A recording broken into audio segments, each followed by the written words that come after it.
the building. Hey, vibe with Uncle Bino, let's go.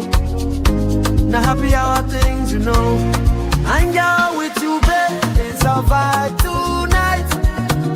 Hey, laugh and learn, we're shining bright. Oh yeah, you be stories, life lessons time. Hey, on the Uncle Beno show, everything feels right. From the streets to the world, we talk real talk. Vibes on the beat make the whole place rock. Happy hour flow with smiles non-stop. Sip and chill with you, be the energy on top. You be stories, dropping them every day. Wisdom for life, the African way. From the grind to the glory, hear what we say. Tune in now, don't delay. Hang out with you, be it's a vibe tonight. Hey, laugh and learn, we're shining bright. Oh yeah, you be stories, life lessons time. On the Uncle Beno show, everything feels right. Join the sister circle, oh what a scene. CC Inca, honey baby, and I'll be so clean. Talk love, talk life, talk dreams supreme. Empowerment vibes, like a royal queen team. Apollo Sunday school when the beat gets low. A moment of reflection, let the spirit flow. Men of God speaking wisdom, you should know. Faith and vibes on the Uncle Beno show. Hang out with you, be come catch that light. Oh yeah, you be stories, keep your heart so bright.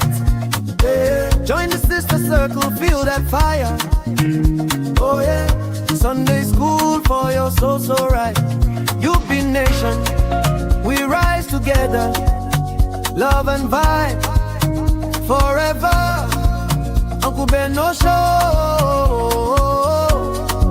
Yeah, we outside.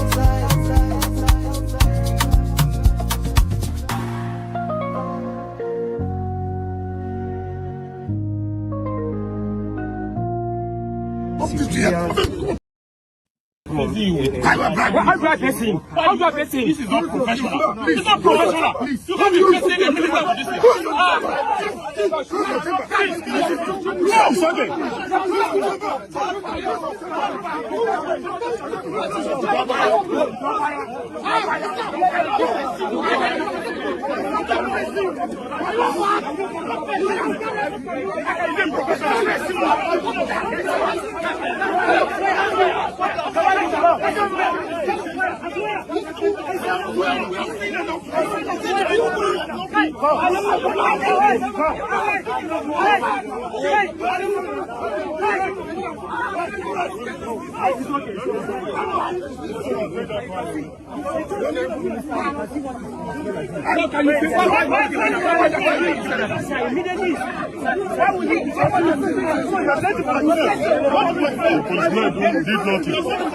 Did not carry anybody. The man took Lara, we will not allow and then for you to carry land.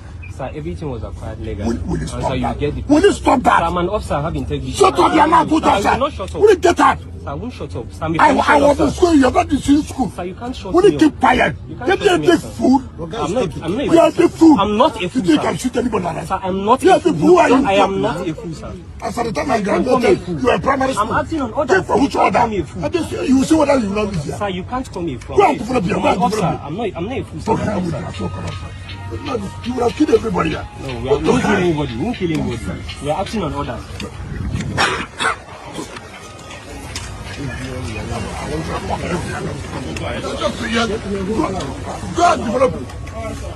Go and develop your let me see you. Regular officer, you won't come here. We are going to get out.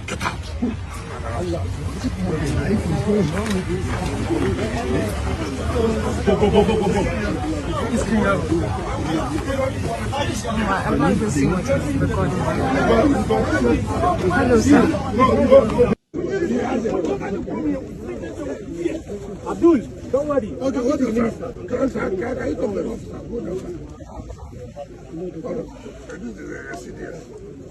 Hello, sir. Morning, sir. I'm fine, thank you, sir. Sir, yes, sir. Afternoon, sir. I'm Naval Lieutenant Terima, sir. Security officer to Christ and for full time. Yes, sir. So I'm here on the orders. Yes, I'm here on the orders of the animal. So we mobilized the site a couple of days ago, and then the engineer kept telling us that policemen are coming to embarrass them and harass them, and they've been coming to threaten them that if they don't leave, to strike them, to arrest them and all. And then he brought it to our attention. So as the security officer to the vice admiral, I was called, and then we acted. Sir, we are not doing anything illegal. We are here on the orders of the vice admiral. That's it. Ours is just to come and prevent. Stop this here. See what I have. You will send soldiers to intimidate who? Who are all? Okay, what do you mean, sir? Can you talk to the officer? This is very serious. Hello, sir. Morning, sir. I'm fine, thank you, sir. Sir, yes, sir. Afternoon, sir. I'm David Lieutenant Chelima, sir. Security officer to Vice Admiral for both time. Yes, sir.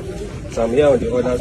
Yes, I'm here on the orders of the animal. So we mobilized the site a couple of days ago, and then the engineer kept telling us that policemen are coming to embarrass them and harass them, and they've been coming to threaten them that if they don't leave, to strike them, to arrest them and all. And then he brought it to our attention. So as the security officer to the vice admiral, I was called, and then we acted. Sir, we are not doing anything illegal. We are here on the orders of the vice admiral. That's it. Ours is just to come and prevent. Stop this here. I don't understand how somebody who attained that position and see that he has a problem cannot approach my office to say, look, this is what is going on, this is what is going on. But simply because he's a military man, he could use that to intimidate Nigerians. I'm not one of those kind of persons that will succumb to blackmail or intimidation. And you can imagine where you cannot even prove where are the documents. And the director of the control is there. I said, look, I was there. I said, bring the documents. You don't have the documents. Bring the approval for building. You don't have it. And how can we continue to allow lawlessness to prevail in this country? What about those who don't have the military? What about those who don't have security? It has gotten to a level where when government officials are doing... Oh my God. Wike.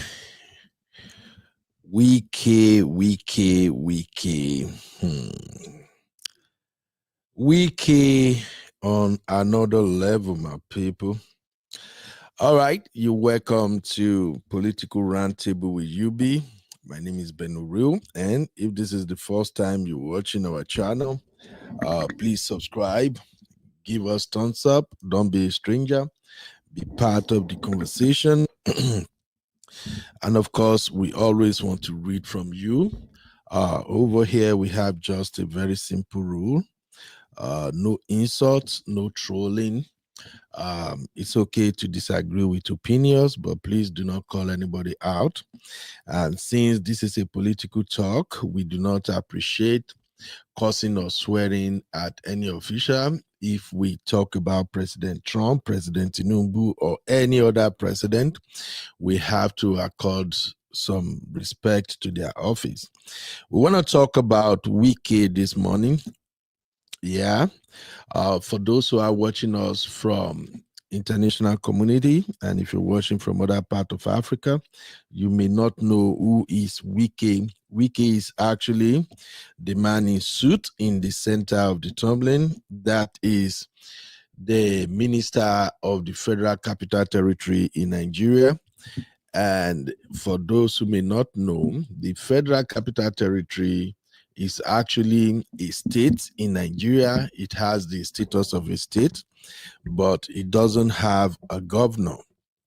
So the reason the federal capital don't have a governor is because the president and a governor could not be on or in the same state. So in Nigeria, the Federal Capital Territory is administered by a minister. So Wike happens to be the minister of the Federal Capital Territory. So it means when Wike moves, when he speaks in his official capacity, He should be accorded the respect deemed fit for a sitting governor.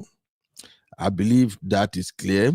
So please do me a favor, even though I know a lot of Nigerians, they've got pissed off with how the minister conducted himself over the years.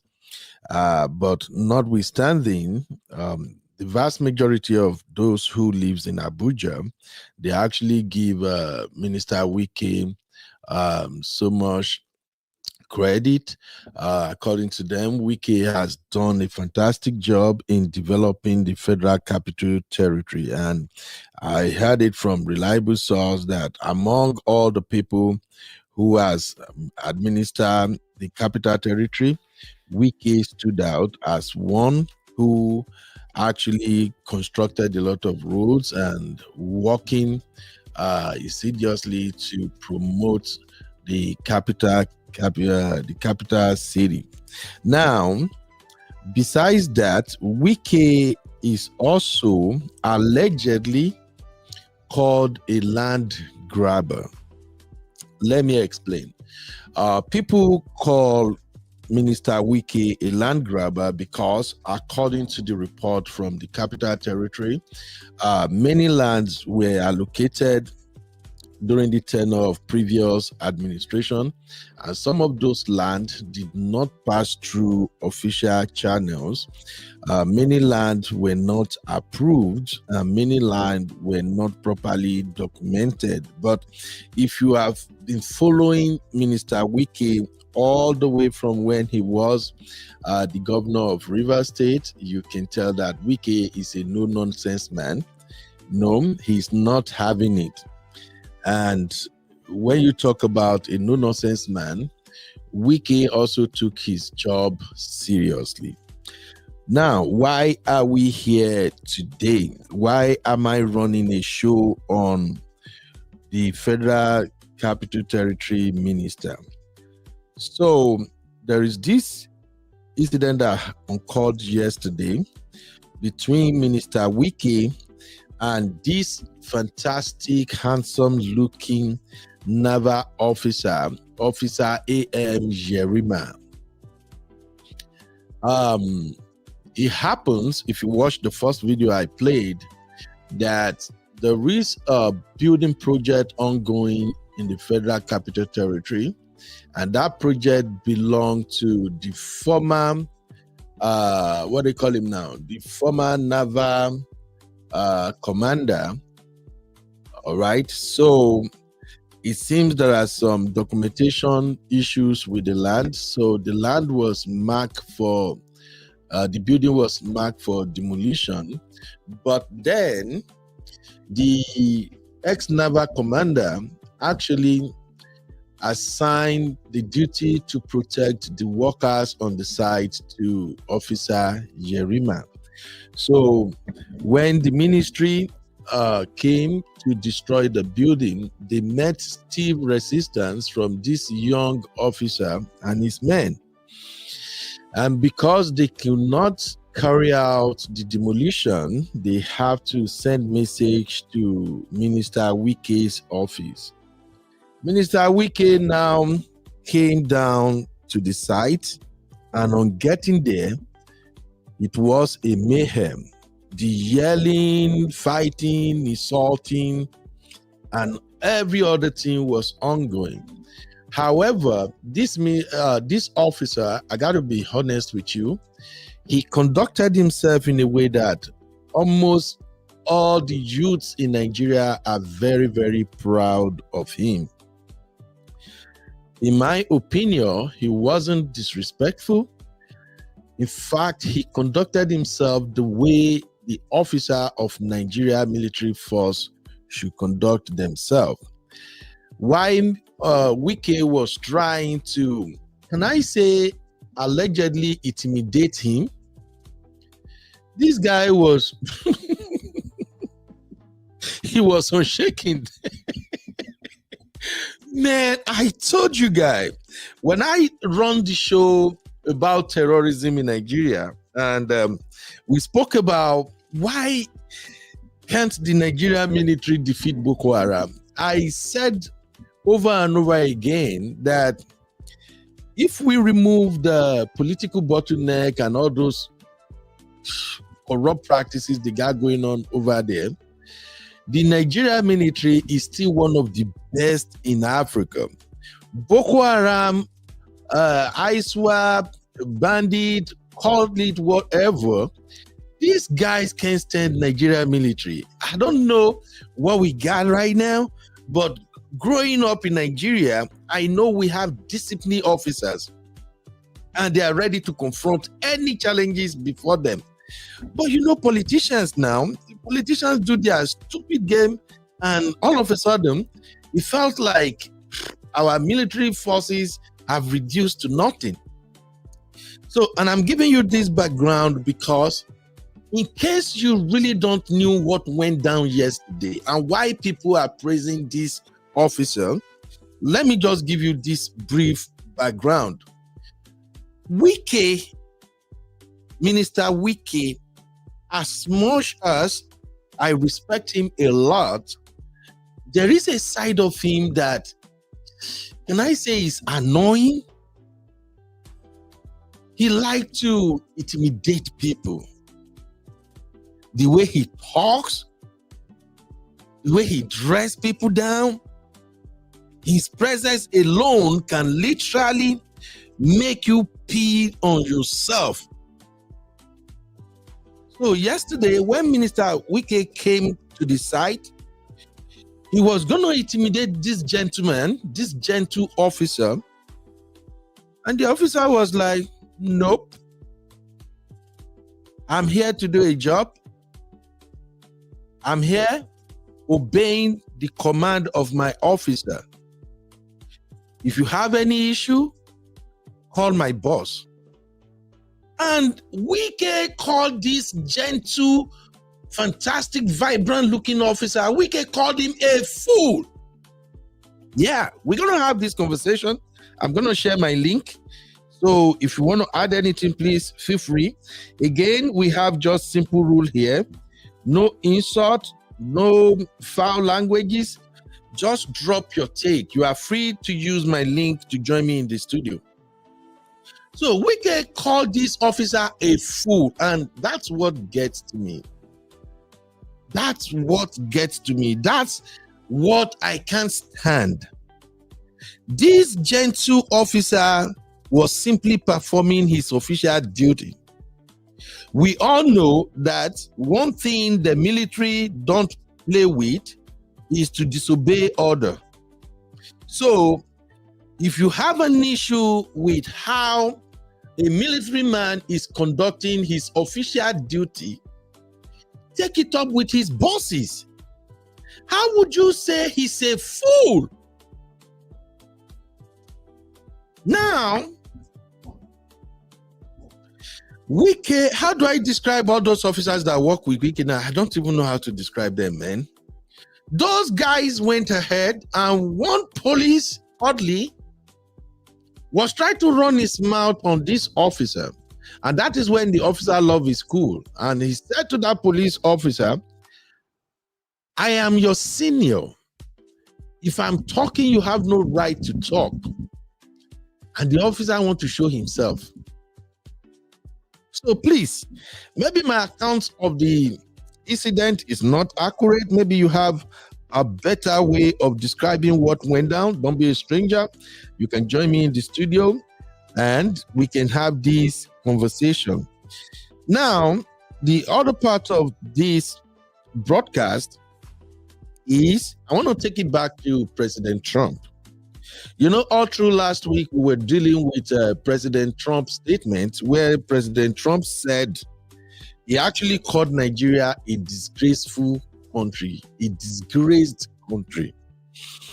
Oh, that hit so hard. You know, that is so disrespectful coming from the President of the United States of America. But if we have to be honest with ourselves, I believe you're going to agree with me that anybody who occupies an official position in the administration of a country is actually representing the country. The conduct of an official, whether you are a political administrator or whatever position you occupy, your conduct is a reflection on all of us. Now, when it comes to the people, we, the Nigerian masses, how we conduct ourselves is also a reflection of how people perceived us, the international community.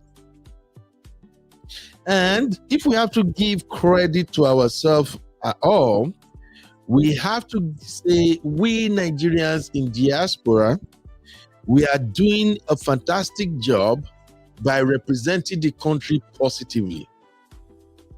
I know that I few bad eggs that are getting involved in scam, rumor scam, all forms of scams and all of that. But yet, the vast majority of us Nigerians, wherever we found ourselves, we still conduct ourselves in a respectful manner because we want people to see our country through us. When it comes down to Nigerian politicians, we do the barest minimum. And that is why what went down yesterday is so disgraceful. I have Uncle Patrick in the studio with me, but before then, let me remind you of what President Trump said about Nigeria, and then we're going to go back to how journalists are responding to this incident. Of course, Mr. Lyric Paimo, Wike's, what is his position, Seth? Okay, they call him Minister Wike's spokesperson. Mr. Lyric Paimo is already, he went on China's TV station already and trying to paint a different narrative. But we're going to look into all of that. Here is what President Trump said about Nigeria. Christianity is facing an existential threat in Nigeria. Thousands and thousands of Christians are being killed. Radical Islamists are responsible for this mass slaughter. I am hereby making Nigeria a country of particular concern. That's a legal definition. When the Christians or any such group is slaughtered, like is happening in Nigeria, 3,100 versus 4,476 worldwide. What horrible numbers. Something has to be done. I am asking Congressman Riley Moore, together with Chairman Tom Cole and the House Appropriations Committee, to immediately look into this matter and to report back to me. And I mean, like, immediately. The United States cannot stand by while such atrocities are happening in Nigeria and numerous other countries. It's not only Nigeria, it's all over. We stand ready, willing, and able to save our great Christian population around the world. This is not going to happen. The killing of Christians is not going to happen. All right. Now, that was the statement of President Trump regarding the terrorist situation we got going on in Nigeria. But in President Trump's tweets, if you can see my screen right now, that was his tweet.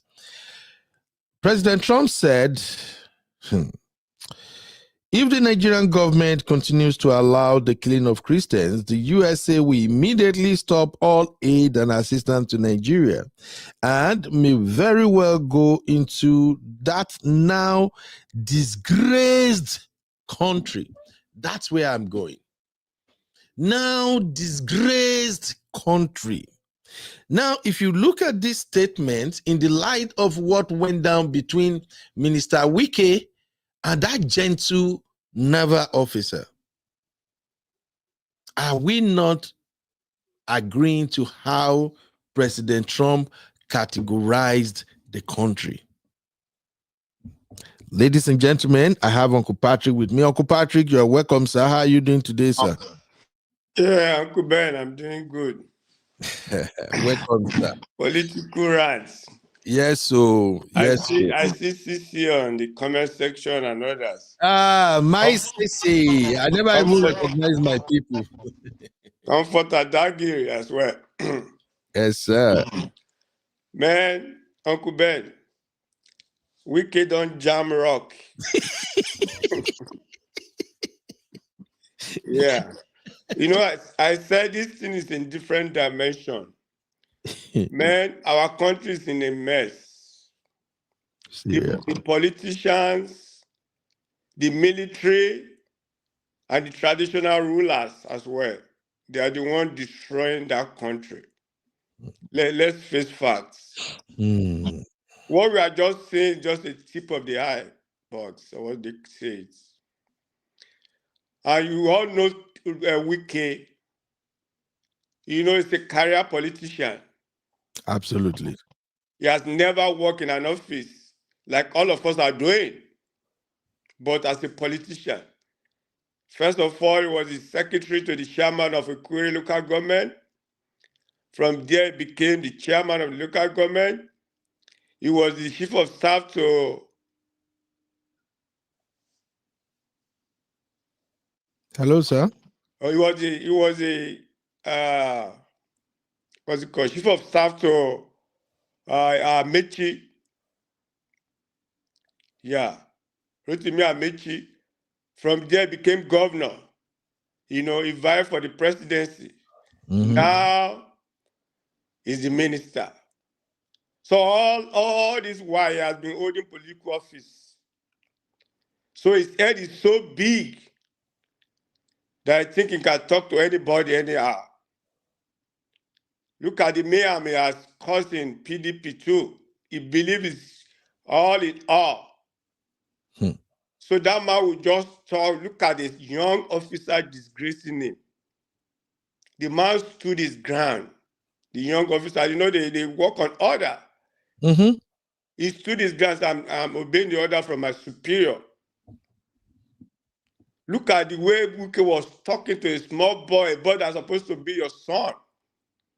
So you are fool and all. You don't look at the way he talks to people. I'm so disappointed that a minister of a federal capital in a Nigerian cabinet could just be talking to people anyhow like that.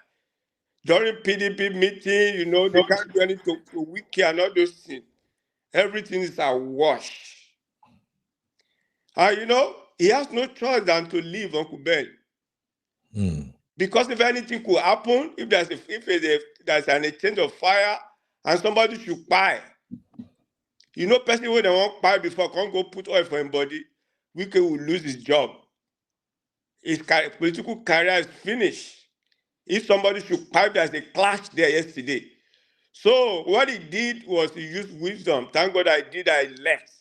You know, Buratai has already issued a statement that Wike should apologize. So it's tough. But sir, he won't apologize. Wike will not apologize. Yes, I saw that yesterday. They are going to put fire in his bum.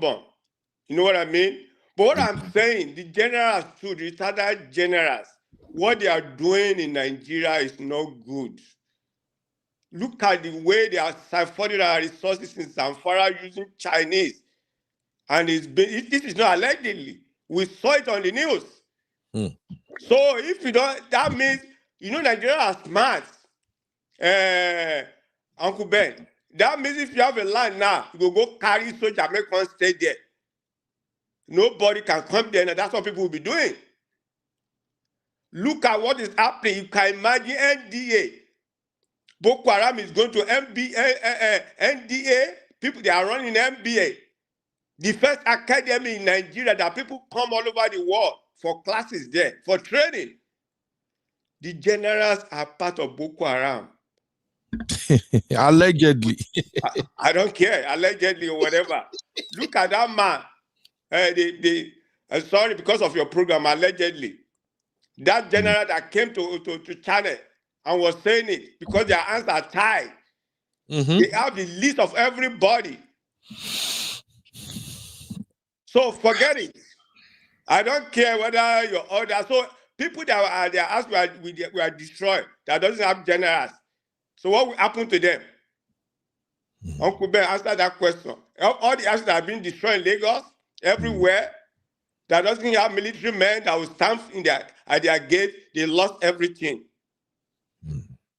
I don't care about Wike, but I'm just saying the right thing. All these people are the ones destroying our economy, destroying everything. With everything that is going on in Borno, in Zamfara, these people brought in Chinese to equip the Boko Haram. If Boko Haram the insurgent can go to NDA and people are running from NDA, it's a shame. I don't care about Nigerian army. It's the truth. That, you know, you said they have the best thing. I don't care about that. What is wrong with them that they cannot even feed the army? Army is drinking Gary inside the bush. So what are we talking about? The money that they are supposed to use to buy their defense equipment, somebody is putting it in their pockets. All of us are going to go one day. So if you build mansion, where are you going to carry that mansion to? All of them are building houses in Abuja. So it's not a laughing matter. Wike has his own. But generals too, the politicians, all of them, they are all the same thing. I'm not going to sit down and begin to hear. They may be using the body. Boy is just doing his job. Absolutely. He's just doing it. But all of them are the same thing. Look at what Wike said. Wike said, if the man had called him, so if the man had called you, you will allow it to pass. So what are we talking about? Let's face facts. You know how many houses were destroyed in Alaba and all those places? So everybody was going to go and carry general and military to go and put at their gate. You can't come there. That's what Nigeria will be doing now. The places that were destroyed, even Abuja, and people are not being compensated. So what are we talking about? Let's face facts. That's what I got to say, Ben. Thank you, sir. Thank you, Uncle Patrick. This is a disaster. Honestly speaking, this is looking like a national disaster as far as I can tell. And it doesn't paint a very good picture of who we are as Nigerians.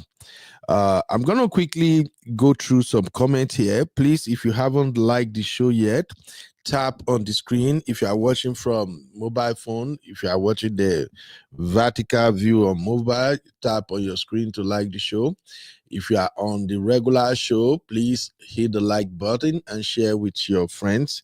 All right, I'm going to start reading the comment. And again, I have the link here for anybody who would like to contribute to the show. Don't be a stranger. Come in. I see all my people right here. Comfort Adagri, my sweet sister Bilba. How you doing? Missy, the troublemaker. Abdul, how are you doing, Abdul? How is everybody? AJ, what's up, buddy? How you doing? Ugochukwu, how you doing, my brother? I hope you are having a fantastic time. Adeoshu Taiwo, what's up? I see you, Trevor. How you doing? Freeze, what's up? Okay, let me take some comments. So, Bold Reality says, Wike is a national disgrace. He's talking about impunity, whereas he's the king of impunity. Yemisi Pira. Yemisi said, I love this army officer. Kudos to him. Yeah, Wike. Yemisi, don't make me laugh, please. Spilf on the track said, enough of this old dude stupidity. My brother, we're tired, man. Victor said, he's fearless and should be elevated to a bigger role. Absolutely. Sisi said, I just saw this video and loved how the young soldier stood his ground very respectfully. Same. Some of you elders are very shameful, honestly. That's what we are dealing with, my sister. Gaspik said, Wike has no manner. And Suyo Julius said, Wike is wrong. Fritz also said, even though I'm a Cameroonian, the officer is actually acting on instructions, and that should be new to Wike. Wike threw insult on the officer, but calmly, he only refused to be labeled a fool. Who else won't get provoked? You are doing your duty, and somebody, because of your political position, you just want to talk to anybody anyhow. I don't care. Wike might actually be right. Okay, the documentation on that land maybe is not correct. Maybe something is wrong elsewhere. But you can't just go and intimidate a young officer who is performing his duty. Why? You see, this is one thing I used to say about bullies. Bullies like to pick on people they feel they can crush. The ex-Naval commander, chief of staff rather, why don't you go confront him, Wike? You should have ordered your police officers to go arrest him now. Then we see where... I'm sorry. As the governor of the Federal Capital Territory, Minister Wike should have ordered his police. Go arrest the naval officer. Go arrest me. Why would he be building like that? Go get him. You choose to ignore the man and you drove all the way to the site to go and intimidate the army officers. What is wrong with us? Seriously. Thank you, Trevor. Trevor said the officer has a baby face to be in such high-ranking office. Wike is looking up to a small boy. And Adeosun said, Wike should not call the officer a fool for obeying his superior's commander. Exactly. I believe we are all on the same page now. Ugochukwu said, for me, Wike should not have gone there. If I allow a diplomatic way by calling a superior to take care of things, but Navy way, no get paper, should not grab the land either. They're both wrong, respectively. Absolutely. But this is why some people will usually refer to Nigeria as a jungle.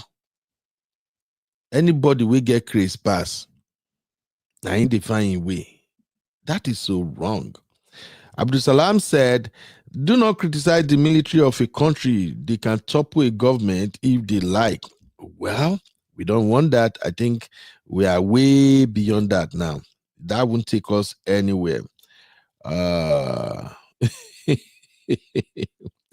Ovoiwam said, you be fool, I no be fool. Get out, I no go get out. That's funny. Martins, what's up? Martins say, this is another David and Goliath, my brother. This David, everybody love this David, though, honestly. Bianca Michael, what's up, Bianca? Bianca said, laughable and shameful for Wike's essay. Yeah. To say on live TV that the gallant officer is unruly, even to the CDS. We'll get to that. That Mr. Leary is another case. And why did Leary go to Arise News? He should have went to Arise News to defend Wike now. Main con jam Rufai there. How many of you know Rufai Hosseini? If you know Rufai Hosseini, please drop a 1 in the chat. Let me know if people are really watching the Rise News. If you know Rufai Hosseini, drop 1 in the chat. Because I was expecting Wike essay. Instead of running to Channels TV, he should have gone to Arise now. Made that con roast in bomb. Thank you, Biba. So, Biba, you are watching Arise News. Thank you. You know Rufai Hosseini, right? We're going to get there shortly. I'm about to play his video now because analysts has been talking and people are spitting fire right now. Did you even know that this fantastic, handsome officer is trending on Twitter right now? So, the officer younger sister shared this picture on Twitter and said, I'm so proud of my brother right now. In fact, bro, for standing up to Wike, I'm going to do your laundry for 1 year. Come and sit, come see thread. Ladies are saying, no, let me do the laundry. I like his energy. I like the way he's doing it. That's to tell you how far people are really, really angry at the misuse of power in Nigeria. Plenty girls, they're like, no. I will do his laundry. I have a lot to show you. One girl actually used AI to create picture of the officer Yerima proposing to her. Nigeria, we need Jesus. Everything, our content, everything a driver for that country. All right. If you want to contribute to the show, Please use the link to come in. Don't be a stranger. This is UB and the Real Fam. Here we are a family. We are a community. We do things together. Don't worry, nobody will intimidate you. So far, you are not cussing out or doing anything. Your opinions are welcome. Be part of the family. So Adams Mohammed, how are you doing, Adam? Adam says they are both wrong because there are laws and order.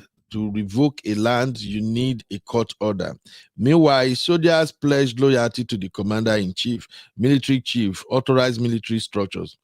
Well, if you say they are both wrong, I won't agree. I think in this case, Wike is the one who is wrong. You are the governor of the Federal Capital Territory. All you have to do is to go through official channels and get the Navy commander or ex-chief of staff to come and clear things up, not to go to the site and try to intimidate a young man doing his job.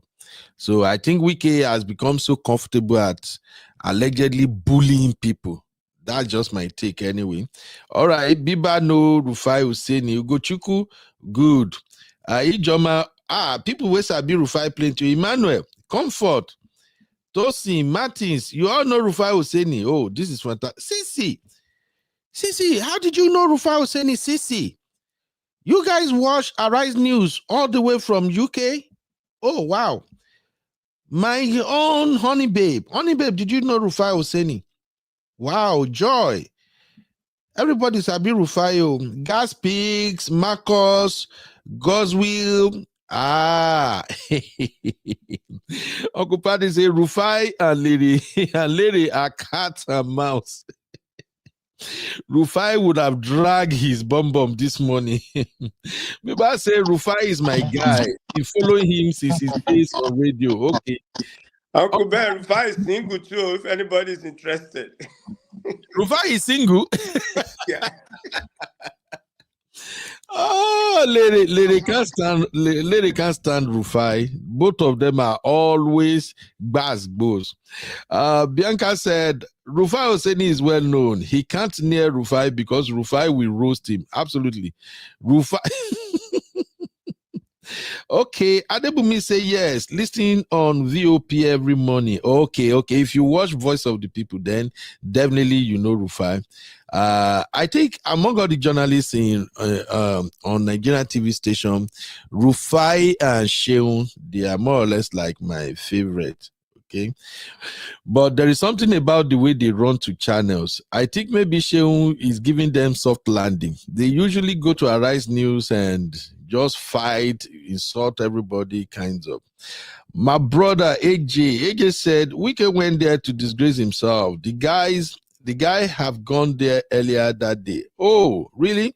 Went back to report to him. Then he decided to go himself as Donald Trump that he is and met the shocker of his life. I know say you go still there in office, the para now say, who is that officer? Give me his number. I have to fire him. Wike, forget to. This one pass you. Hey, Rachel, how you doing, Rachel? Rachel said, I love this soldier. Once a soldier, always a soldier. Fearless. Greetings to you all. Ajuaya, yes, so. And Gatsby say, Wike own too much. Very corrupt. Wike behaving innocent. I no talk say Wike corrupt. I beg go allegedly. You know I'm still a Niger boy. Man, no go Nigeria. They will say, oh, you did a show. They say I'm corrupt. I don't want their drama, man. Sisi say this is son-in-law material 1,000 yard. Sisi, I know what you are trying to do. You want to come and snatch our Yerima. No, we are not giving Yerima to anybody in UK. Now my Niger beautiful sister, now then go marry Yerima. I'm so proud of him, man. So proud of him. It's been long I see something like this. Adams Mohammed said Wike has turned to Omo. Is he Omo Onile land grabber? Who is Wike? Is he the Minister for Lands? Even the Minister of Defense, Navy and Defense releases statements in defense of the officer. Wike Land Minister. Honestly, all the top officers, they are actually on the side of the young officer. And I kind of feel proud for that, you know. And I will show you guys shortly. Did you know that the ex-chief naval officer, the one who sent him there, actually went to that land today with this guy by his side? That is how you lead as a boss. When you ask somebody to do a job, and katakata boss, you have to stand by them. You have to show that, yes, boy, I asked you to do this, and I'm all the way behind you. All the officers are talking. It be like I said, they don't mean weak cases. Well, let's see. Maybe Tinubu can rescue Wike from this. Hopefully, maybe Tinubu. Kevin Power said Wike and the officer should apologize to each other. Really, Kevin? I don't think that officer owe Wike any apology. Maybe, my opinion may be wrong. Uncle Patrick, do you think the officer owe Wike apology, sir? Hey, Ben, if you look at the whole scenario, it's all planned. We know I'm saying that the main Wike will have grabbed some of the officers' land and property. And this way the things is going now. I don't know the fate of Wike.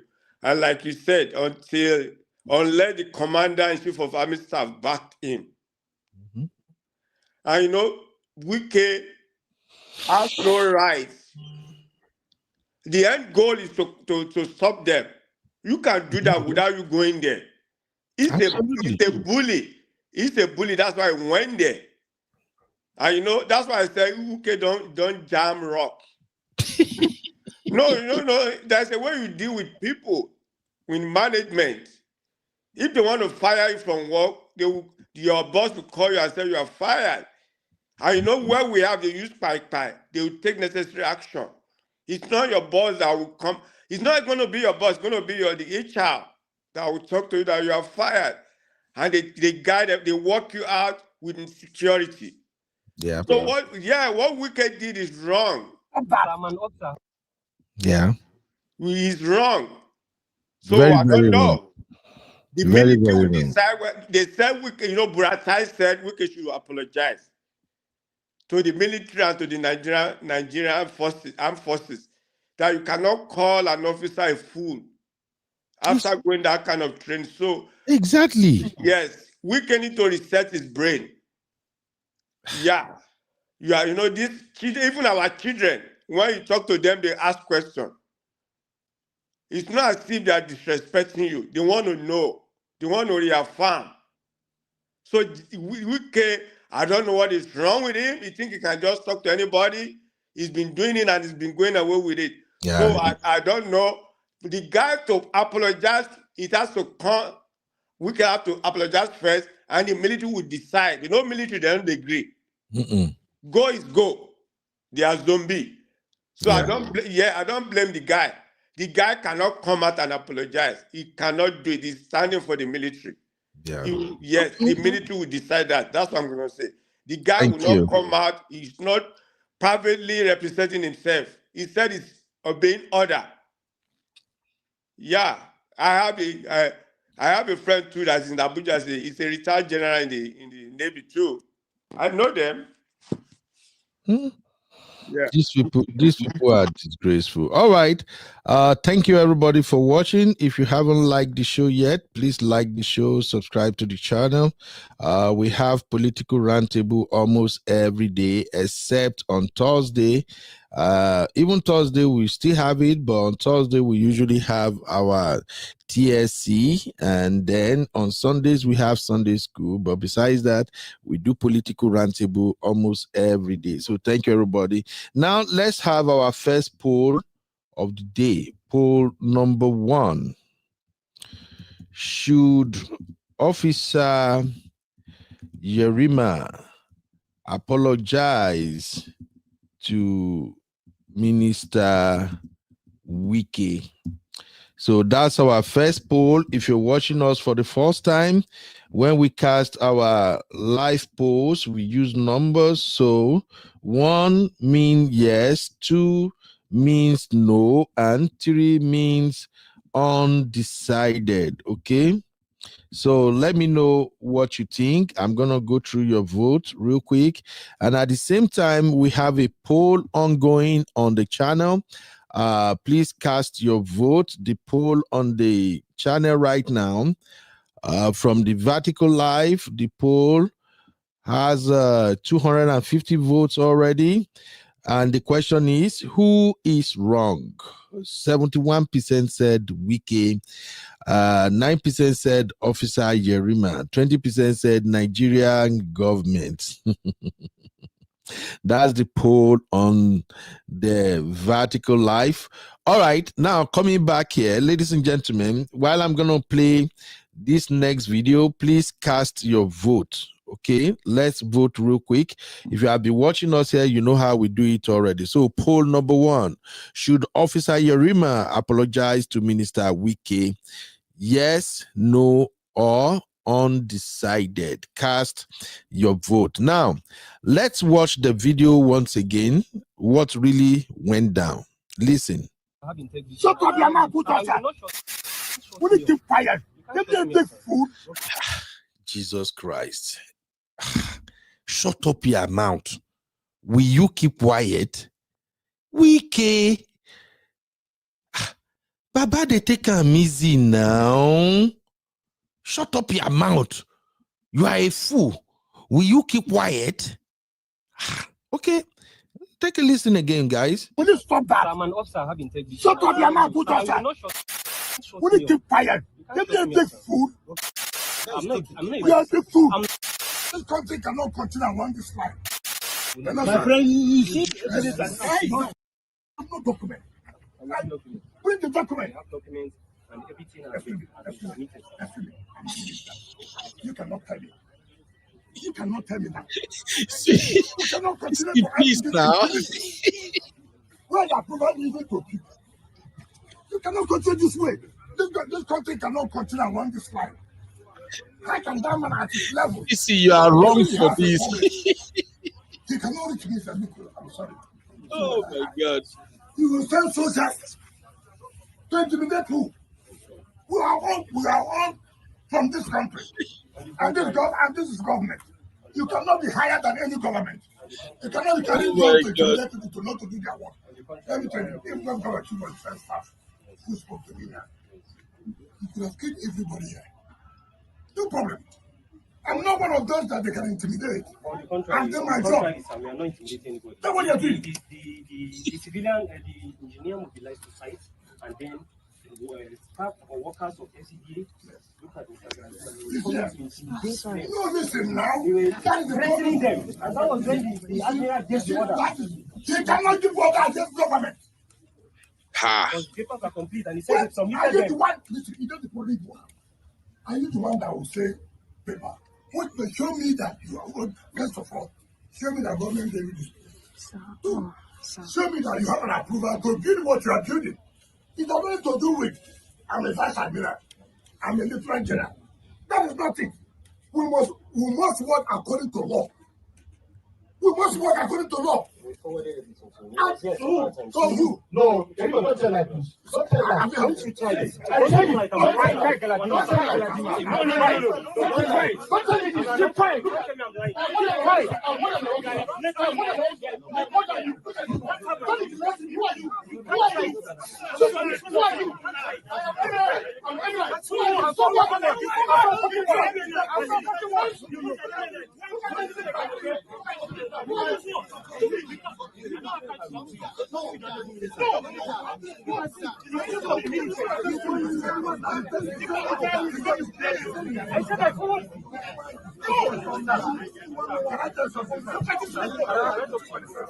I am a small boy, but the commission of finance can never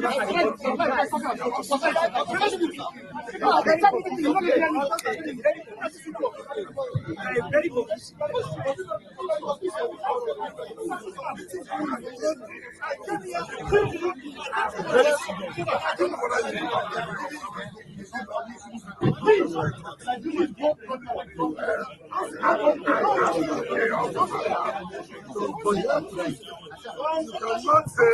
Those come and complain to civilians.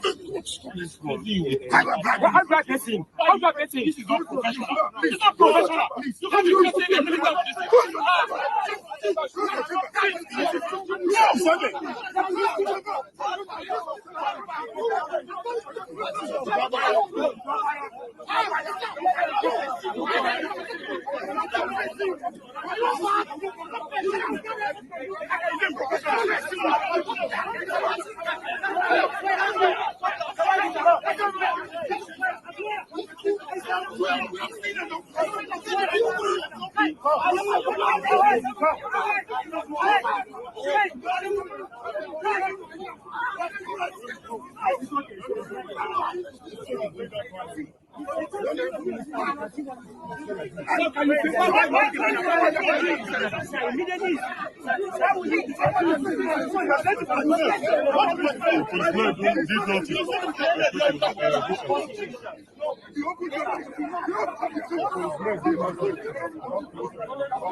No,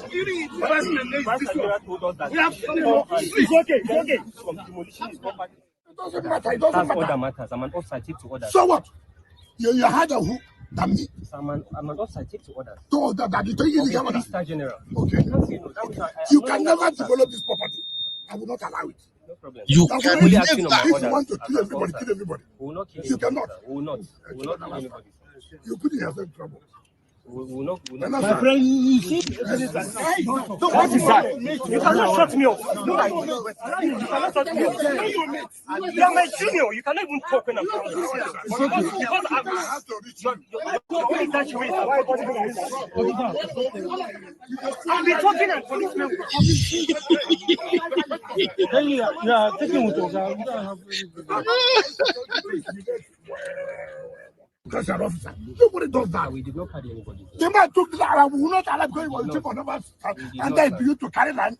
Sir, everything was acquired legally. Will you stop so that? you get Will you stop that? I'm an officer. I have integrity. Shut up, your mouth. Put your will not shut up. Will you shut up? I won't shut up. I was in school. You're not in school. Sir, you can't shut Will me you keep quiet? can't You're a big fool. I'm not a You are a big fool. I'm not a You fool, think you sir. can shoot anybody like that? Sir, I'm not You a are the fool. fool. Are you? I am not a fool, sir. As for the time I graduated, you were in primary school. I'm acting on orders. Take for which order? I just you will see whether you will not be here. Sir, you can't call me a fool. Go and develop your I'm an mind. officer. I'm not a fool. I'm an officer. Oh my God. Ooh. There are several aspects to analyze on this exchange. First, let me read the result of our poll real quick. So the poll question is, should Officer Yerima apologize to Minister Wike? The votes are in. Franca said 2, which is no. Ugochukwu said no. Henry Eze said 1. Henry, why do you think the officer should apologize? Biba said 2. Tosin 2. Basi, what's up, Basi? Basi said 2. Sisi said no. Comfort said capital letter N-O. Okay, Henry changed his vote to 2. Thank you, Henry. Matthew said capital no. Sisi, I don't laugh this morning. Sisi said raising his BP for nothing. Asabi said Wike is totally wrong, insulting the soldier as a fool, still in his military uniform, is insulting Nigerians. I agree. Because that uniform represents Nigerian integrity. Absolutely. In fact, God bless you, Asabi. I like that. Does he say like he's talking to his house boy? Now so wicked they move. Funke, how are you doing? Funke say, look at him yelling like a bulldog. Shame on him. Everybody just divest this morning. My honey babe say, Wike is out of order. Honestly, honey babe, that man. Kevin said the minister was very rude because he calls his boss a fool because that uniform represents the foundation of Nigeria authority. Absolutely. And Sisi said, and they wonder why they will fall down and cry one day. Honey babe say shameful behavior. Bilba said, we can say we are all from this country is a joke. All right. Bethlehem Blessing said 2. Okay. Blessing is saying no, the officer should not apologize. Thank you. Ashley, where have you been? We haven't seen you in a while, Ashley. I hope you're okay, my baby girl. Actually, oh, please, no one's above reproach, Wike. Yeah. Uncle Patrick Rieko, Wike, keep quiet. Shut your mouth. You are a fool. And not words used in my house. Don't intimidate the kids. Thank you, Uncle Patrick. Uncle V said that Wike is a big I beg you. I know if you talk, so I actually voted to all right. So the consensus is that officer don't need to apologize to Wike, and I agree with that. Okay. Aisha said Wike should apologize to Yerima. Absolutely. To me, man, I know verse. Mabel also said no, the officer should not apologize. Thompson, shout out Thompson. Thompson said no, the officer should not apologize. Okay, let's keep it going. And is that Mo Portrait? Sorry if I don't get that right. Mo Portrait said our. He said our delusion for the status quo is blinding our reasoning. Okay, is it our delusion for status quo is blinding our reasoning? Wike is wrong for his utterances, and the army are also wrong for going against the law. Basically, I won't say the army go against the law here. That guy is simply discharging his duty. So it's not right for Wike to go there and think he's just going to intimidate him. That's just my take anyway.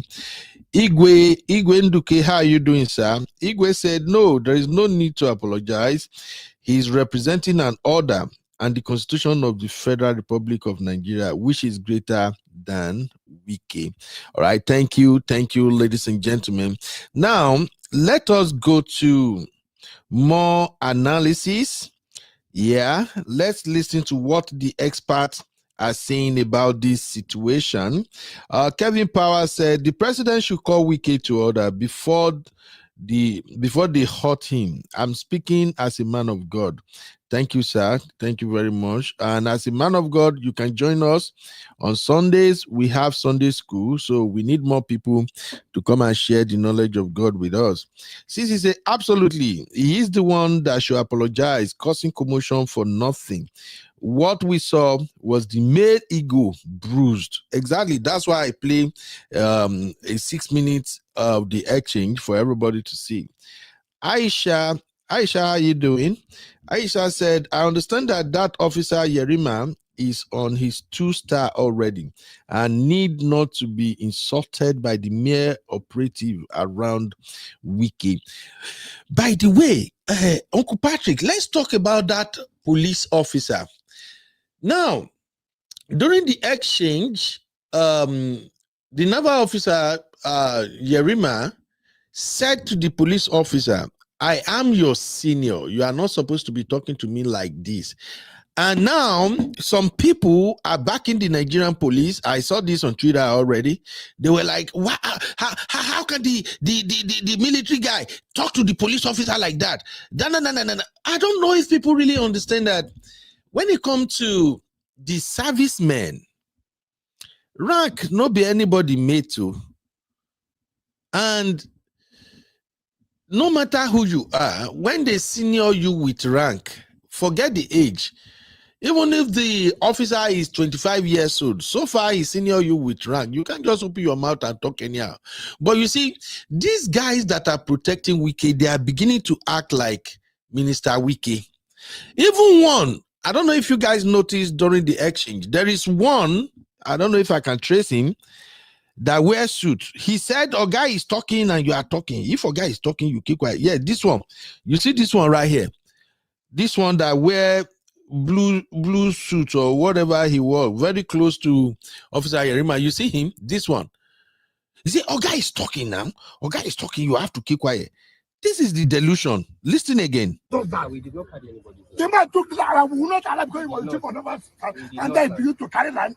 Sir, everything was acquired legally. Will you stop so that? you get the Will you stop that? Sir, I'm an officer, I have integrity. Shut up, your mouth, put Sir, I outside. will not shut up. Will you get out? Sir, I won't shut up. I was in school, you're not in school. Sir, you can't shut Will me you up. keep quiet? You can't Give shut me me a up, big sir. food. I'm not. Did you hear him? He said, a guy is talking. Hear him again. I'm not a fool, sir. Sir, I'm not a fool. Who are you? I am not a fool, sir. As at the time I graduated, you were in primary school. I'm acting on orders. For which order? You see whether you love it. Sir, you can't call me a fool. Who are I'm you going to be? I'm an officer. I'm not a fool, sir. Oh my God. Oh my God. This is a mess. All right. Let's quickly go to Arise News. It's about to get hot to my people. It's about to get hot. And you are about to hear this now. Kasongo, yeah. Mombari nanga. Kasongo, mbona wewo. Songa libala. Oh, I don't want peace. I want problems, always.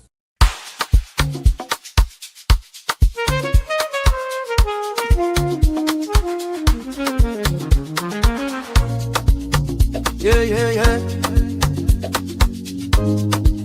You be in the building. Hey, vibe with Uncle Bino. Let's go. Now happy hour things, you know. Hang out with you, babe. It's our vibe tonight. Hey, laugh and learn. We shining bright. Benno, we can't hear you. All right. Can you hear me now, sir? Yeah. Okay, I was playing the intro music so we can move to the next segment. That's why you didn't hear me. All right, so this is Arise News.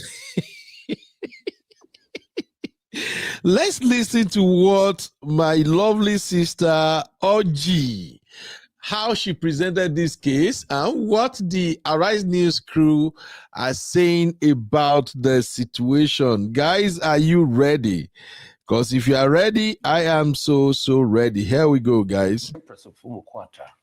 Details of stories trending around. Good morning. How are you this morning? We feel on fire. I've been by. How are you this morning? I know why you're dancing. But you know I come in peace. I always just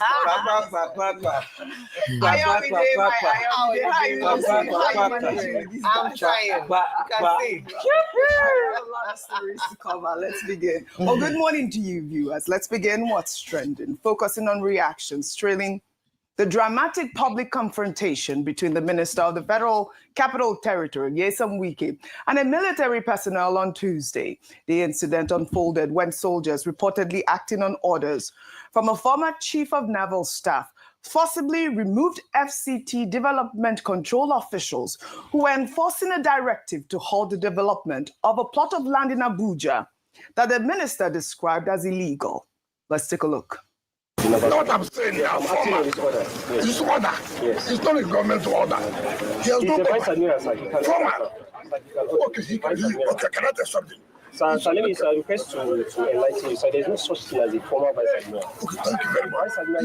It's not an officer now. He's not serving. Even if he's serving in government, this government property. Show me the document you have. You have no document. So bring the document. You have documents and everything. Excuse me. I'm the minister. Yes, sir. You cannot tell me. You cannot tell me that. We cannot continue to hide in this impunity. Where the approval even to build. You cannot continue this way. This country cannot continue along this line. How can that man at his level, even if he has a problem, he cannot look to me and say, look, I'm sorry, you see what I have. He will send soldiers to intimidate you. Anybody won't kill him.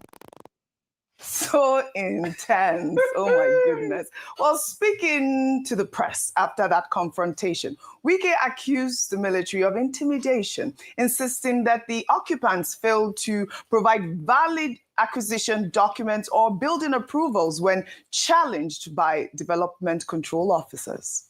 I don't understand how somebody who attained that position and see that he has a problem cannot approach my office to say, look, this is what is going on, this is what is going on. But simply because he's a military man, he could use that to intimidate Nigerians. I'm not one of those kind of persons that will succumb to blackmail or intimidation. And you can imagine where you cannot even prove where are the documents. And the director of the control is there. I said, look, I was there. I said, bring the documents You don't have the documents. Bring the approval for building. You don't have it. And how can we continue to allow lawlessness to prevail in this country? What about those who don't have the military? What about those who don't have security? It has gotten to a level where when government officials are carrying out their job, you go and bring security to intimidate them. Against government officials, I will not accept that. All right, Wike has said that he had contacted the Chief of Defense Staff and the Chief of Naval Staff, both of whom assured him the matter will be resolved. I mean, reactions have trailed. Ayo, the name of the naval officer who actually called these military personnel to get rid of those people that were developing the land. Yes, so that's Vice Admiral A.Z. Gambo, retired. He's retired. He was former Chief of Naval Staff. I think he served 2 years ago. So he's retired but not tired. He's retired but not tired. He is retired but not tired. But you heard the officer there saying that he's not retired. Once a naval officer, if you can correct me. So we can use the word ex Air Vice. I said so. You can use retired. You can use retired, but you can't say former. Okay. Former. All right. Yeah. We're unraveling so many things. Yes. Let's take some reactions because reactions have trailed. This person wrote on X, classic case of he who lives by the sword dies by the sword. Wike thinks say nafubara. Anyways, power isn't loud. Wike is not used to getting a no. That's why he thinks he could intimidate an officer that probably already had him in mind. These are soldiers. He could have just spoken to his superior instead of trying to intimidate or even use foul language. Now, he ended up embarrassing himself. Now, I got this comment on WhatsApp, and this person wrote, what does the law say? This is Wike versus Nigeria naval officer. We may be happy that Wike met his match today. We may even say them serve the food of intimidation where himself they serve others.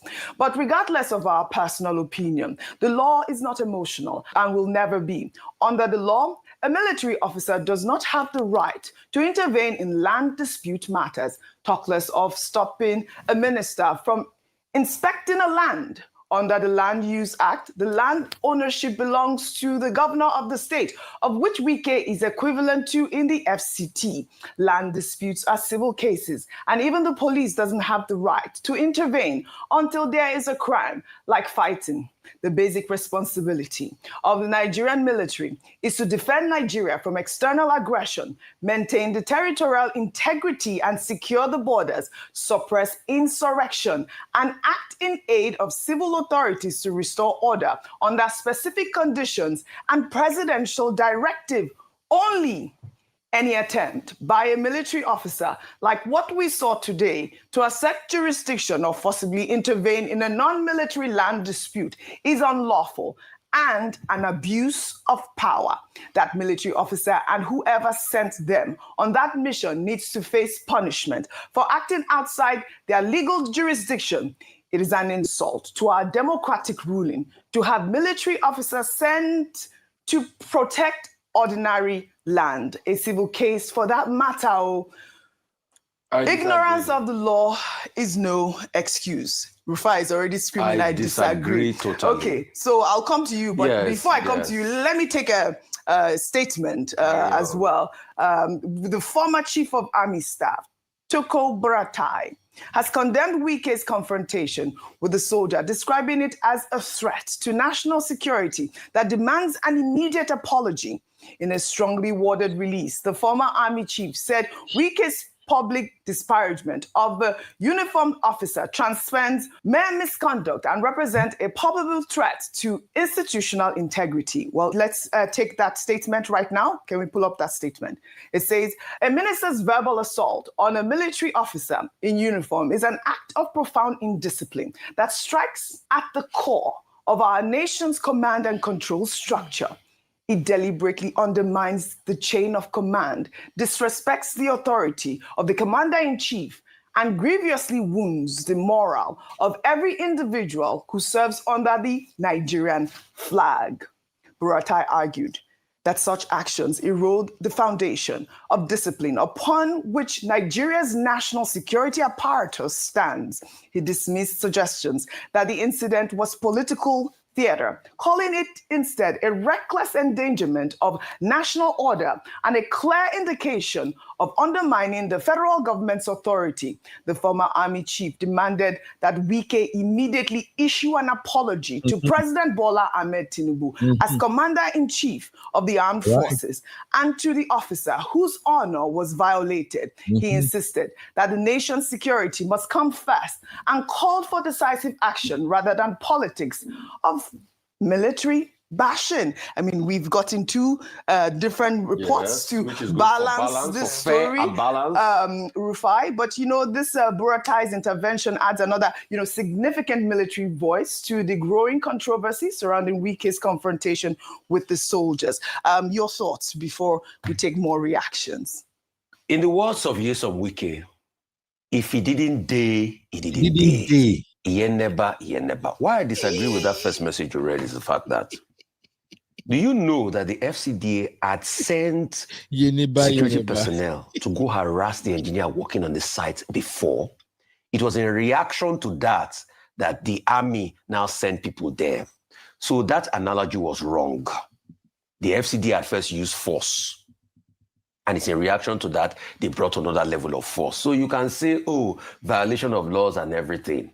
But it is in reaction to that. So both of them on that score, they are wrong. The second score that is wrong, please, with due respect, how many court orders has Wike himself respected of people that he goes ahead, that they have a court paper, and they have an initial agreement, he will turn their pack around and take it? Didn't we talk about the story of those two young girls here? Did I challenge the senior advocate of Nigeria, Mr. Falono, about it? How many has he respected? See, let's not deceive ourselves. Wike has acted like a god over the land in Abuja, and he forgets that you're not going to be FCT minister forever. Before you, El Rufai, he did his own. He still left in the end. Why? Meaning? Please, be gently. Rufai. Do it evil as well. Do it slowly. All right. The third point is, you now got there. You claim that you have called before. You had called the man superior. Why was that the show? It's because you wanted to intimidate him. But the man refused to be cowed. Yerima refused to be cowed. And please, those that are trying to skew narrative, Yerima didn't insult the minister. All right. All he said is, how can you call somebody a fool and you expect him not to talk? The next thing, you are a boy. Just like one minister was calling me a boy the other day, small boy. The next thing, I was already after I finished school before. Is that the bone of contention?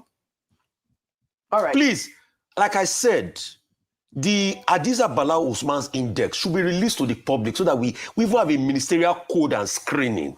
All right. We can't just have all sorts of things happen like this now. Fine, you have more opportunity to speak. Let's take some more reactions. This is from Characteristics, who wrote, unfortunately, this incident reflects a broader pattern where some retired or serving military officers attempt to use armed personnel to intimidate civilian authorities or protect questionable private interests. Such behavior undermines the rule of law, erodes public trust in the armed forces, and weakens Nigeria's democratic institutions. The president, as commander-in-chief, must call the military hierarchy to order.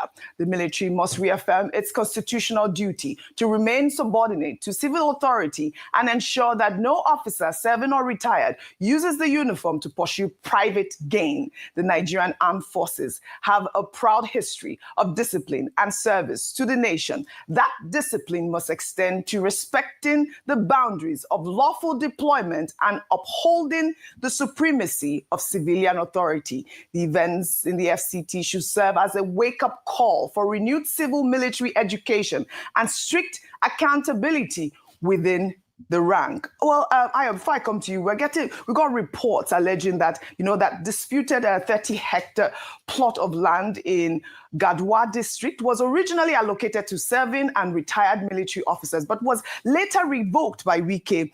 That report has been making the rounds on social media. The report also alleged that the land was reallocated to Wike's political associates and that the revocation and redistribution were carried out in total disregard of due process, official recommendations, and existing approvals. Well, according to a 2022 letter from the FCTA Parks and Recreation Department, the land was originally designated as a green area for park development and was subdivided by various organizations, including Santos Estates Limited and Kuiro International Ventures. An approval was reportedly sought since 2014, but ignored despite memos recommending it. The FCT minister was said to have changed the land use from park to recreation to multi-purpose before issuing fresh rights of occupancy to new beneficiary. We're seeing this sort of, reports. And I must say, those documents that were presented right now has not been independently verified by Arise News. But these are the reports that are circulating, plus the fact that it's trending. The dispute, Ayo, exposes the complexity of land administration in the FCT, where powerful interests often collide. Wike has built his FCT tenure on aggressive enforcement against illegal development. These new allegations raise questions about transparency in his own reallocation process. Well, a 2022 video showing the moment a chief superintendent of police defied an order from Lagos State Governor Babajide Sanwo-Olu to vacate the Magodo Phase 2 estate amid a lingering land dispute has resurfaced online. Gentlemen, sorry, because of YouTube policy, I have to run some commentary so that the show will not be flagged for copyright. Now, who remembered the incident between Lagos State Governor Sanwo-Olu and that military officer? It's just similar to what's going on between Wike and this our handsome officer Yerima now. If you notice, Sanwo-Olu handled that case with integrity, respect. Sanwo-Olu actually addressed the officer respectfully, even though Sanwo-Olu is a governor, a sitting governor of Lagos State. But look at Wike's reaction.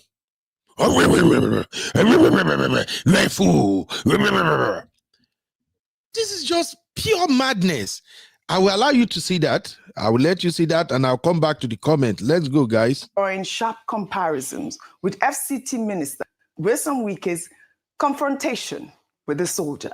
Let's take a look. Can you call your superior in Abuja and tell them that the governor is here and I'm the chief security officer and that you don't have any business being in my state right now and that I want you to disengage forthwith from here? Thank you very much, sir. Your Excellency, sir.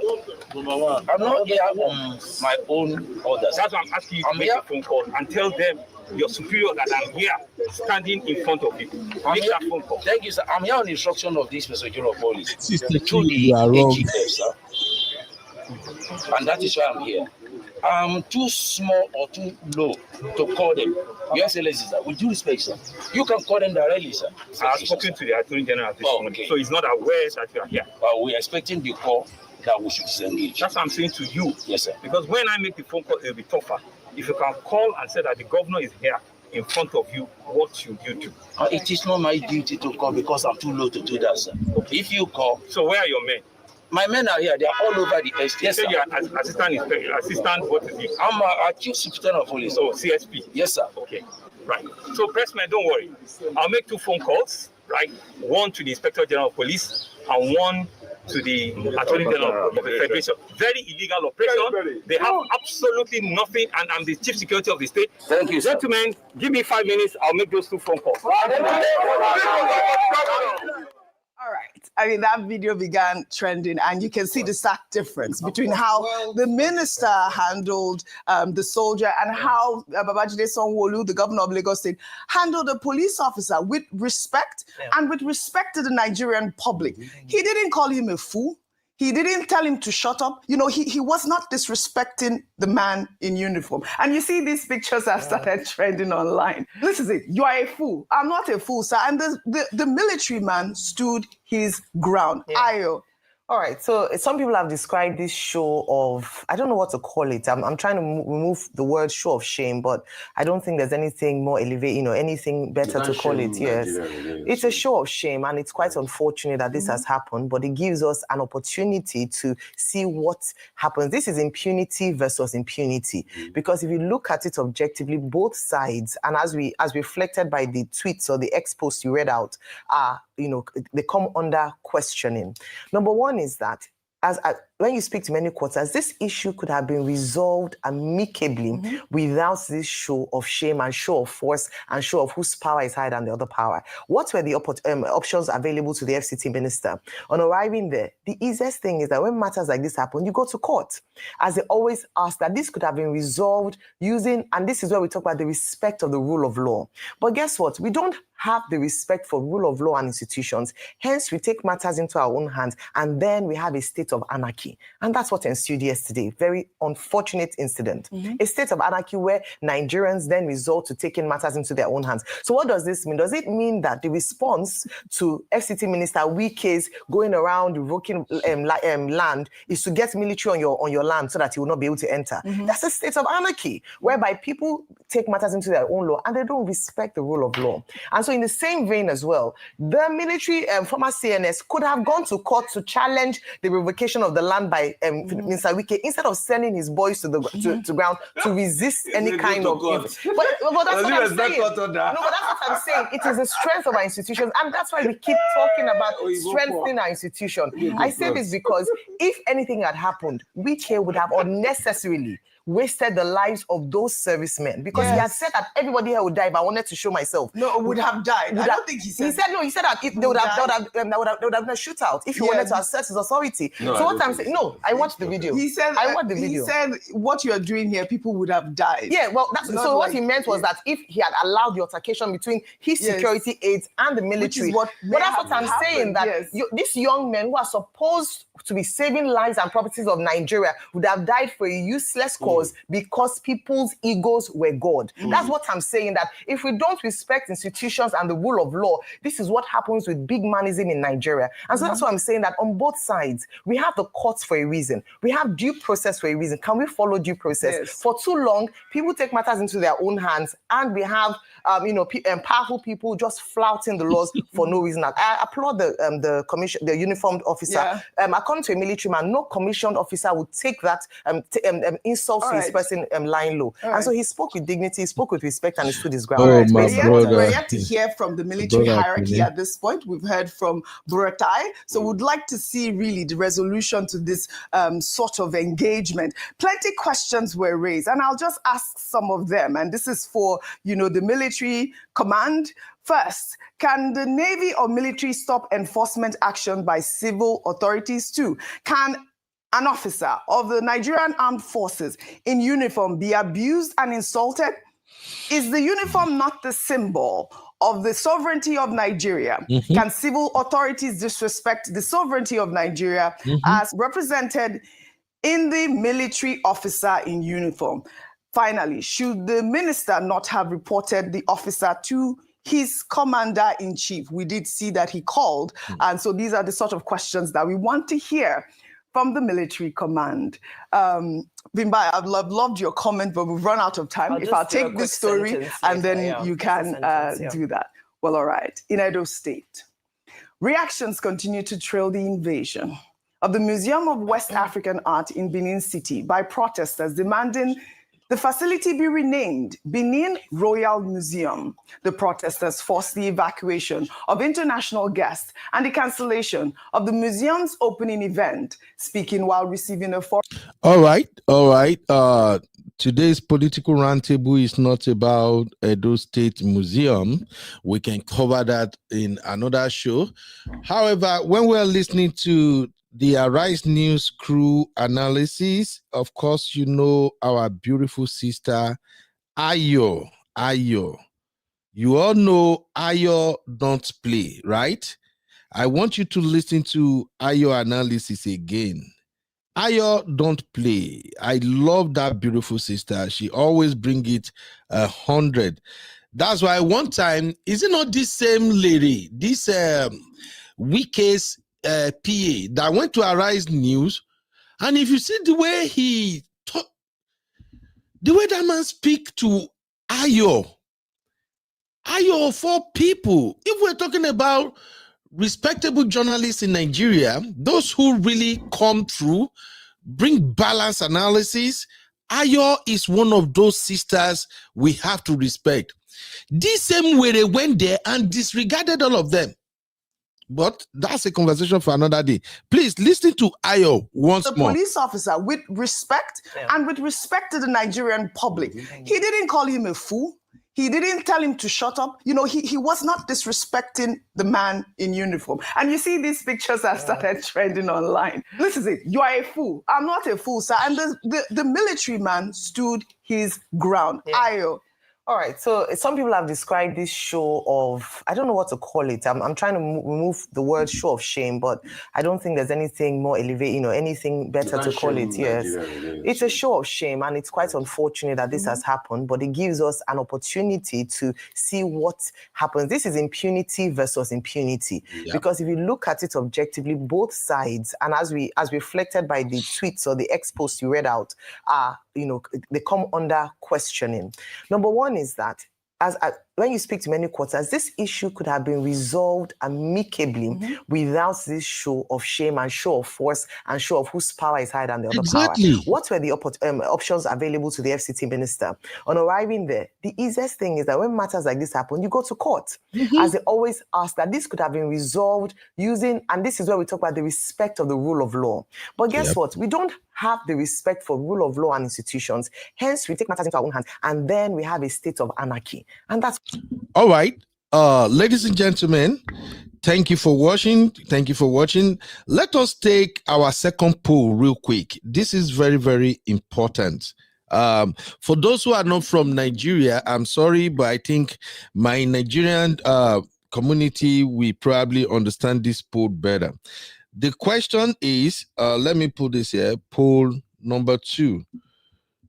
Do we have the rule of law in Nigeria?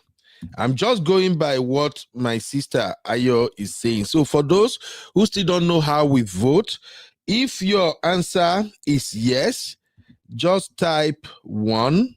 And if your answer is no, just type 2. And if you think you are in between, if your answer is undecided, if you are in between, type 3. Let's take this poll real quick, my people. Don't worry. As far as you are watching our show, you will soon understand how we roll in this our community here. It's very simple. I made this very fantastic statement, and this has been going on for a while. Based on what is going on and her analysis, let me know, what do you think? Do we have the rule of law in Nigeria, the way it's supposed to be applicable to everything we're doing? Do you think the law in Nigeria usually satisfy what it's supposed to represent? So let me get your vote real quick. Uncle Patrick, are you still with me, sir? Okay, maybe Uncle Patrick is busy now. But tell me, do we have rule of law in Nigeria? Shout out to my sister Rose Eze. Sister Rose, where have you been? You don't even check on your brother, Sister Rose. Don't let me come to New York. Oh. If I come to New York and I catch you by the corner or by yourself, the way you used to tell me, Sister Rose. All right. Bring the vote in. Yes, sir. Uncle Patrick. Rule of law, okay. Do we have rule of law? Our judiciary is compromised. You know that. We have rule of law in paper. But our judiciary is compromised. You should know that. And that is what is happening right now. Look at what if I said. He said how many others have Wike himself flaunted that will not even follow through. He will not obey. You see what is going on with our judiciary, our Supreme Court in Nigeria, man. Minister of Justice, then did the pocket of the president. I better leave that thing, Uncle Ben. So Based on your take, sir, we do not have the practice of the rule of law in Nigeria. No, the judiciary is compromised now. Look at the carry Regina brother from Lagos to Kuje prison to magistrate court. I beg, Uncle Ben. They will hold you for airport for Nigeria for Lagos before you know you there Abuja. And they will just arrange you quick. I bet that money now. What did that boy do? Look at what is happening to Natasha. They even seize his passports. Rule of law. He cannot travel. You can imagine. He has to fight the home minister. I beg that power show now. Who on top? We know now. All right. Thank you, Uncle Patrick. All right, let me quickly count the votes to see if we are on the same page. So, Honey Babe said 2. Ugochukwu said 2. Let me see. Is that Kaka? Sorry, let me see. All right. Kakaoli said 2. Sister Rose 2. 2 Flukes 2. Uchechukwu 2. Sister Chinye 2. Sister Chinye, that is INEC. We don't want INEC voting, please. How are you doing today, Sister Chinye? You're welcome. Honey Babe, you voted again. 2. Honey Babe, you are our accountability prefect. Just drop 1, 2. Which one is 2?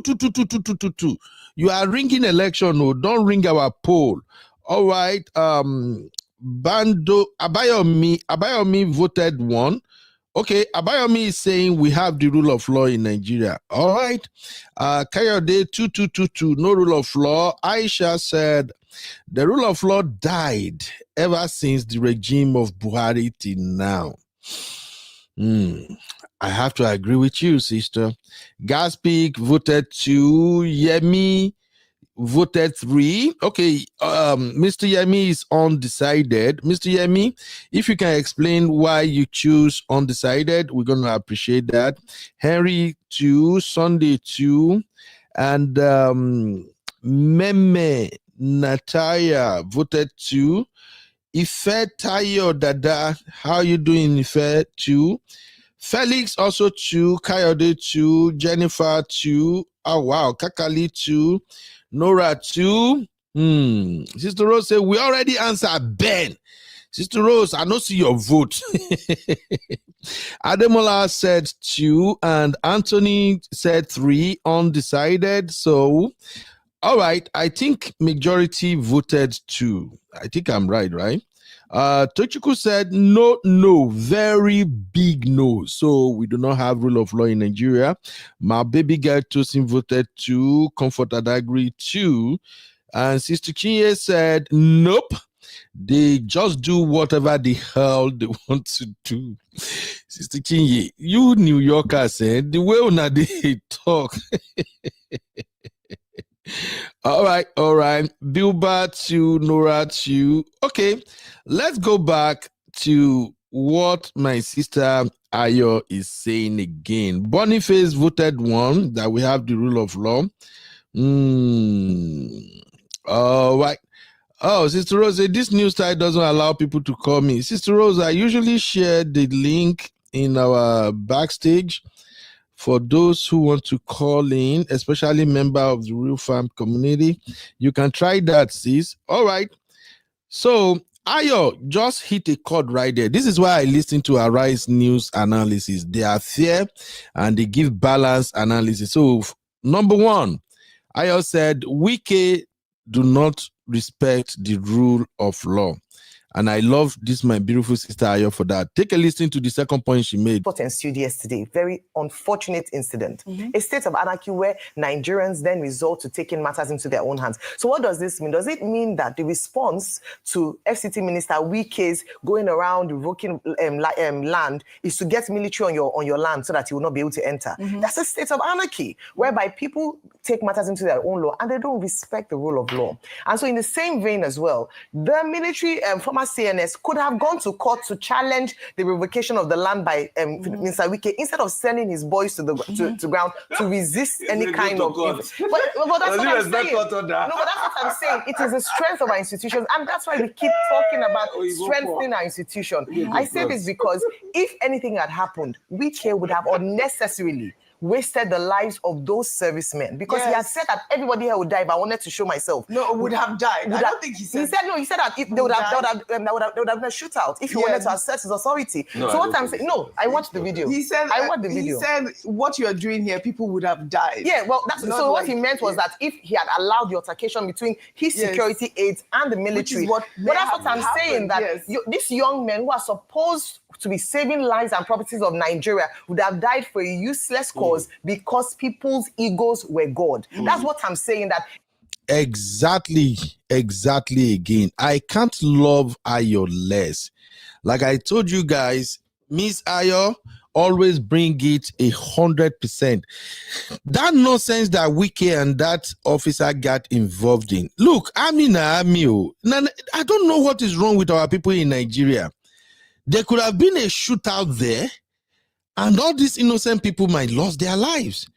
Why? For what? So I think Ayon made another good point there. I got Sister Rose all the way from New York in the building, and my brother, my co-host, Mr. Dio, all the way from Nigeria is in the building. Sister Rose, you go first. What do you make of all these? I don't know how you want to describe it. Over to you, Sister Rose. Hey, good afternoon, Ben. How are you? I'm doing great, sis. How are you doing? I'm fine. And how is everyone else on the panel? Ben, I don't have the 100% full details because the issue of Nigeria has really been kind of taxing. So I kind of needed a break. And I've seen it. I said I should pay attention to it. So I'm only getting a little bits and pieces. But what I make of it is there's no rule of law. The reason why Wike was able to do what he has done is because for him, it's business as usual. He has been responsible for demolishing a lot of lands, intimidating a lot of people, and nothing happens. So he does what he does because nothing is ever done. Now, the part where I'm not clear about is the soldier. I don't know where the soldier was wrong, so I may not be making a correct assessment or conclusion. But I will say this, the little bit I have seen, again, forgive me because I don't know the full story. I'm with the soldier. He stood his ground. Yep. We've gotten to a point in Nigeria where people need to stand their ground, because I keep telling you, telling people can talk whatever nonsense they want to talk. I'm not going to be politically correct now, Ben. As long as we continue to be afraid, and myself included, I'm not saying I'm innocent in this. I don't have the guts to stand up. But as long as we stay afraid, then we stay slaves. Then we stay oppressed. Somebody got to open their mouth and speak. And I love the way the guy stood his ground. And there was even a level of humility, because here is this short apuka, as we say in Nigeria. So you're there screaming at the guy. He is military. Exactly. That guy is military. There is a level of respect that you need to give him, because this is the same military, armed forces, law enforcement that jerks like him depend on to move. And then you're going to talk to him in that kind of way? But let me tell you what I like about all of this. The fact that Nigerians, I'm seeing, before, how can you talk to him like that? He's your senior. You must respect him. The way Nigerians are taking up for the soldier, the way Nigerians are saying that they like, then that's a good sign. It's a good sign, because what it's telling me is that fear, that Stockholm syndrome, that, I have to go and cower and hide, it's starting to break away. And that is so, Ben, that gives me a high. That's telling me, you know what? Things are about to change, because, Ben, that's the only way we're going to get the Nigeria we want. But as long as everybody is scared, I'm sorry, I know every time you come in, as long as we are scared, we're not going to go nowhere. We will stay forever oppressed. Yeah. So definitely, in your word, you agree that this young man, this handsome, vibrant naval officer, did the right thing by standing his ground And like I said, Ben, I don't know because from what Aya said, the little bit I heard, it seems like she felt maybe he was in the wrong. Maybe he was, but I don't know the details. But I like the fact that he stood his ground because regardless of whatever I don't know what position Wike claims he has. There's a better way of handling it. And the fact that you have to scream and shout, let me tell you something. Ballers, real men of valor, look at I'm sorry, I know I'm a little bit in favor. Look at Ibrahim Traore, 37 years old, a kid. Look at how he talks with ease and calm. He doesn't scream. You are in one of the richest nations in Africa. You control it and you have to scream. The fact that you have to scream and undo all of that, Ben, it shows insecurity, it shows emptiness, it shows nothingness. And with all that age, you're doing that, and a young boy is able to handle himself with comportment and class. To me, it makes Wike look very stupid. And I think he did, from the little bit I've read, the Nigeria is not looking at him with respect. They're looking at him with a contempt. He made himself look very stupid. Yeah, thank you, Sister Rose. In fact, Nigerians are tired of how Minister Wike conducts himself all the time, always shouting, yelling, screaming, downgrading everybody, scattering everything. That's just crazy. Now, let me hear from Uncle Dayo all the way from Nigeria. Uncle Dayo, how are you guys receiving this news in Nigeria? What do you think of this young, fierce officer? Thank you, Okubeno, and good day, good afternoon, good evening, depending on where you're watching from all over the world. In Nigeria presently, many people are just taking this thing as a cruise because at the same time as it is funny, it also showcases how bad and how kind of careless some of our politicians are treating the rule of law in the country. There is no reason for Wike to have gone into an altercation with that naval officer. The gap is too wide, and he just brought himself down so low to be doing that. That one is on him.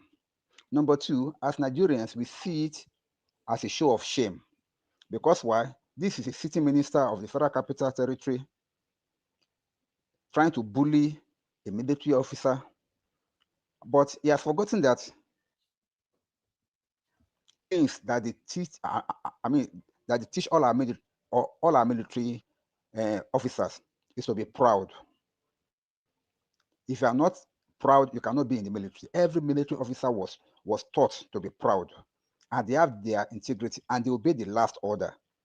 Yeah. What we needed to have done is to call the retired rear admiral, as they say, but because I saw somebody in the chat saying that, oh, it took an order from a retired rear admiral, whatever. In the military, there is nothing like retired. It's like you are a medical doctor now, and maybe from your own office now, you have retired. You are still a doctor. You still have the right to be that doctor. Of course, you may not be serving now, but you are still a doctor. So nothing like it took. Why did they assign officers to him if he's truly retired and out of the military? We need to get that fact straight. So he's still acting under a prevailing order, which is okay. Now, back to Wike. What Wike should have done is to call that rear admiral. Please tell your boy to do this, And the boy and that man will have called that officer and said, stand down or do this or do that. We saw an example in what the governor of Lagos State did when he has a similar issue. He did not waste time arguing with the guy. He said, okay, don't worry, I'm going to call the Inspector General of Police because he knows what to do. And after he did that, that officer left the place. So, but I don't know why Wike like to use this Agbero style. And I'm sorry, he won't sounded like one anyway. So he like to use this Agbero style, trying to bully a serving officer. It's not done. You can never bully a military man. They are taught to be bold and to be proud. That's why I like what the man did. He stood his ground and was telling him all truth. Sir, I'm not a fool. How can you call a serving naval officer a fool? is below you. As a serving minister, you don't have to use abusive words on an officer. That officer represents Nigeria in that uniform. If Nigeria standing in front of you and you are insulting your own country, I can understand if the officer is in mufti, but he was wearing his uniform and he was standing at duty of his post, because that was his post of duty as at that moment, and you were there insulting him. Come on, you should know better. It's just so sad. But yeah, in Nigeria, as you ask, we are just taking it as a cruise. That's why so many videos, so many emojis, so many cartoons have come out that they are replaying this thing all over the country. It's just too funny, sir. Thank you. Thank you very much. Thank you, Uncle Dio. Thank you for your take. My honey babe Oyinka Shola, our lovely Nigerian sister all the way from UK. Don't drag my minister Wike. No. Thank you, Papi. I really like what you said about catching cruise. To me, it's catching cruise. As someone that's abroad, it's very disheartening. I mean, for me, definitely, answer to your question, to me, there's no rule of law.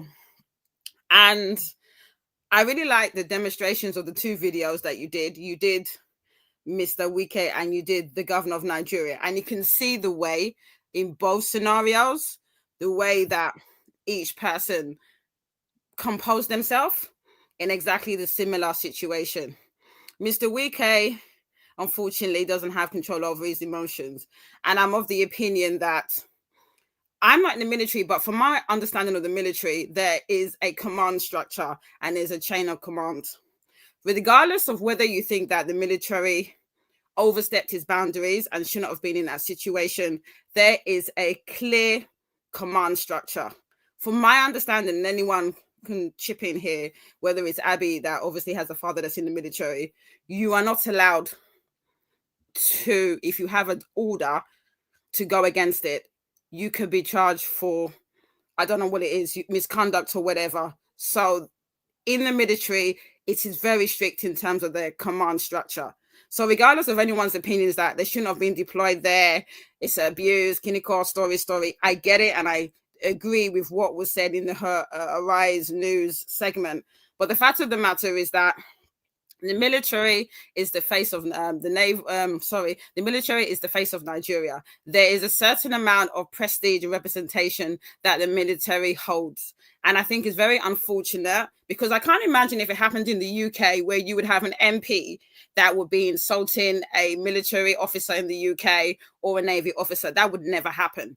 Because of regardless of any situation where there's issues in terms of legal matters, that would never happen, because there's strict, that we have this thing of respect. And I think it's very, very unfortunate that this person believes that it's okay to insult a military officer, regardless of his age, whether he's old or whether it's new. And it just goes to show the way that people behave in Nigeria. Personally, for me, he kind of composed himself like the governor of Nigeria. I can't remember his name, apologies, but the governor of Nigeria, where he didn't go back and forth with the military officer. He said, fine. That's Governor Sanwo-Olu of Lagos State.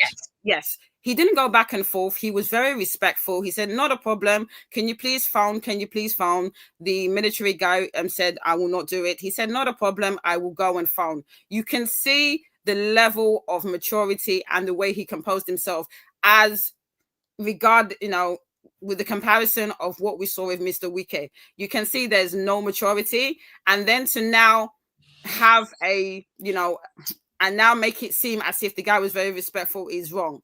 There can be situations where there's issues, but it's the way that you compose yourself in those situations. You are someone that has, that is supposed to have respect, should know better, has a lot of experience. He could have easily gone to court or gone to speak to his senior, I don't know, the admiral. It's the Navy, right? So the admiral. But I think it just goes to show that this is everyday scenarios in Nigeria where there's no respect of authority. And yes, I get it. There are abuses, and the way that Nigeria works is very foreign. But that doesn't excuse the fact that there are certain authorities that you have an obligation to be respectful. Police, military, blah, blah, blah, regardless of your sentiments, regardless of what you think. That is why they're in place, because this is the same military that when there's problem, these are the military that will put themselves in the firing line and put themselves in the front line for us as citizens of Nigeria. So I think that they should be afforded that respect. Thank you. Thank you very much, honey babe. Thank you so much. All right, now I want to play the response from Wike to all of this. And as usual, those of us who are Nigerians, we know how Wike rolls.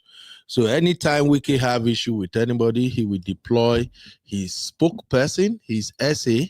Is he SA or P? I don't even know whatever Lyric Paimo is now, but he will go to TV station and start, spinning the whole thing. So I will play that video for everybody to see. Please, that man may annoy you, but please don't get mad at me and the real Famo. Biko.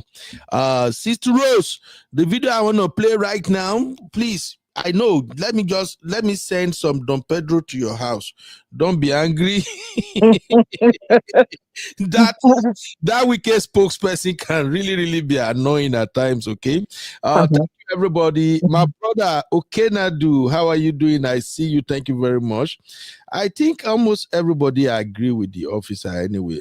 Emmanuel, you're welcome. I don't know where your first comment was, but I see you wrote 2. It is only functional when it has to do with underprivileged citizens. Believe me or leave it. I can't find the other part anyway. All right, I'm gonna show you Wike's response. Okay, just give me 2 seconds.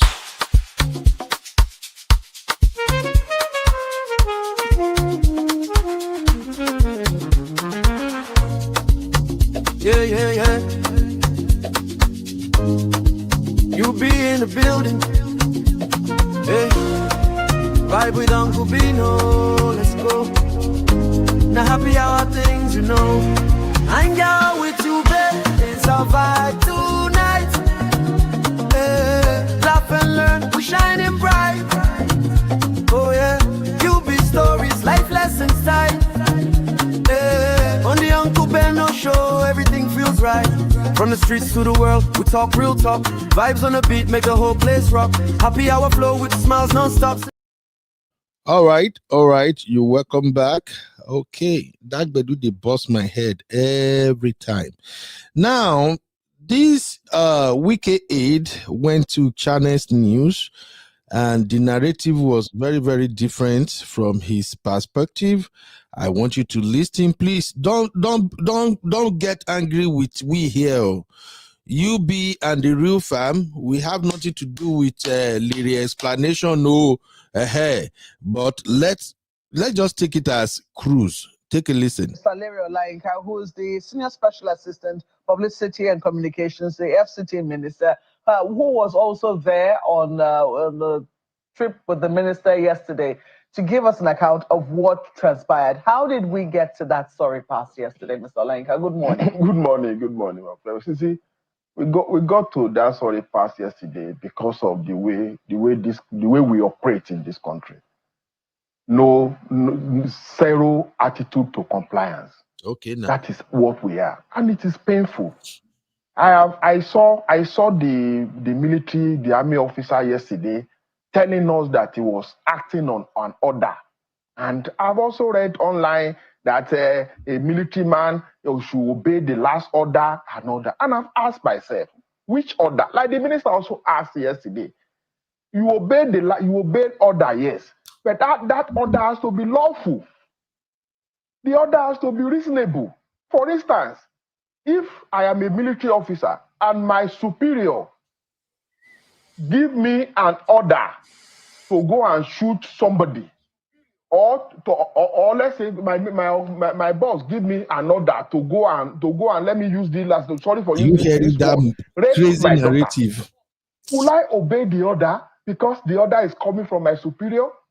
Or somebody because somebody is dragging a girlfriend with my superior, and that superior now see the person dragging girlfriend with him walking on the street, and he say, "Hey, shoot this person," because it is an order. I should obey it because it is an order.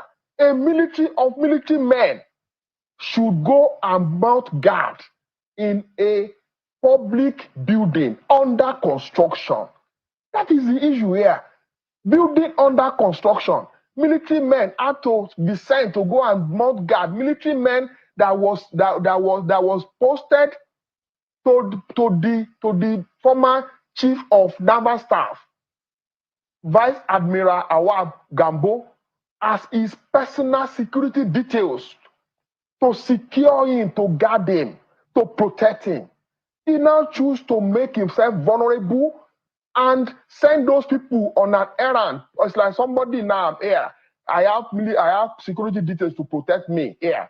And I now choose to send them to Gwagwalada to go and be protecting my property that is under construction.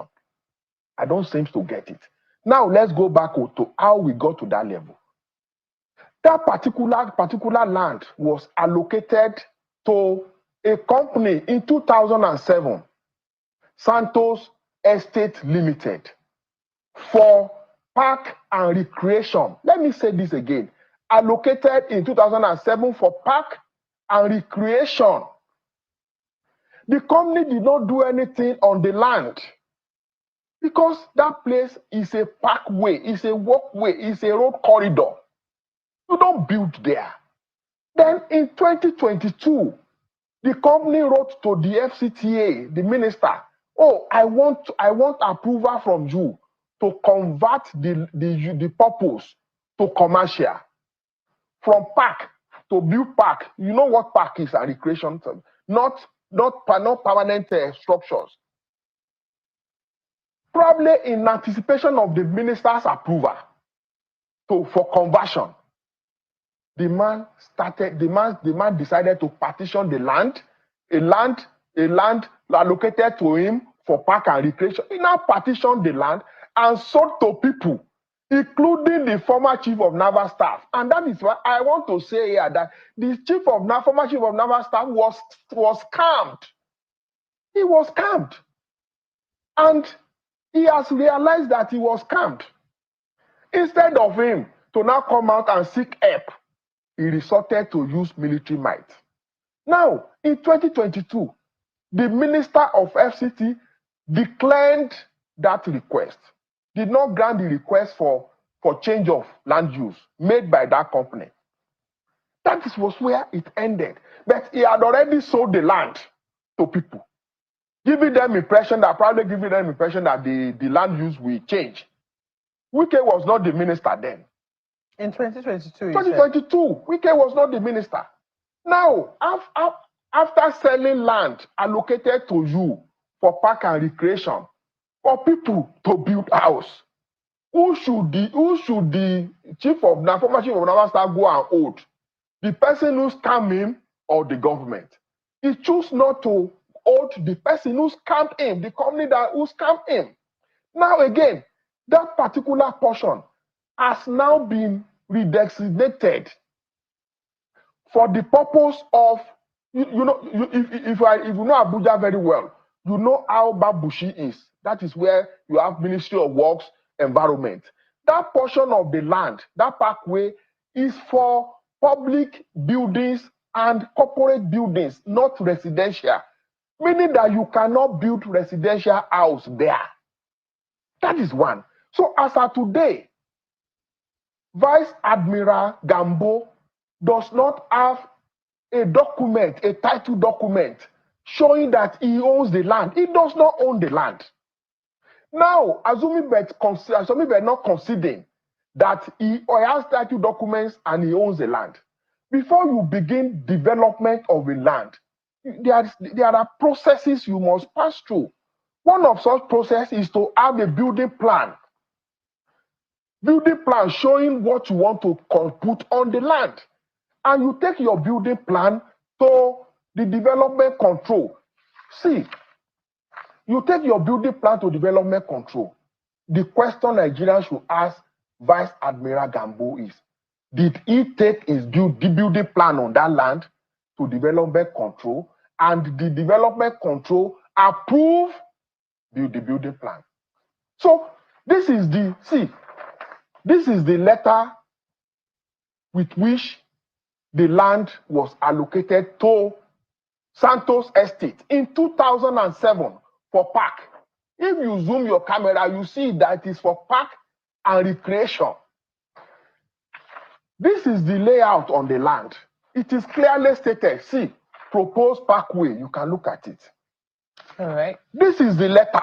You can look at it. Okay, so the thing for a lot of people is that whilst, the FCTA might or does have jurisdiction over that portion of land, I think for a number of people, it is how they have gone about enforcing the right of the FCTA to what it is that they have said Let me also go further. The director of development, the director of the Department of Development Control, Pamplana Mukhtar Galadima, went to the place by himself and informed them that this land is like this your guy. He told this particular mayor officer yesterday that was misbehaving yesterday that it appears that your guy has been scammed. Though, tell your guy to go and see minister so that they can see how to resolve this issue, because this land that he has bought, he bought a wrong land. He sent SMS messages to this particular officer, no response. Then officials of the Department of the Development Control went to the place to serve him letter to stop work. They did not allow them to get to the land. The military men stopped them. When they went there 2 days ago, they threatened that if they get close to the land, they will be shot. That was what happened. And the director came yesterday to report back to the minister. I mean, normally when you send somebody on an assignment, there must be a report. He came back and he told the minister, where we went to, this and this and this happened. And the minister was like, what an effrontery. So the minister now said, okay, maybe these people that are even coming to give me reports.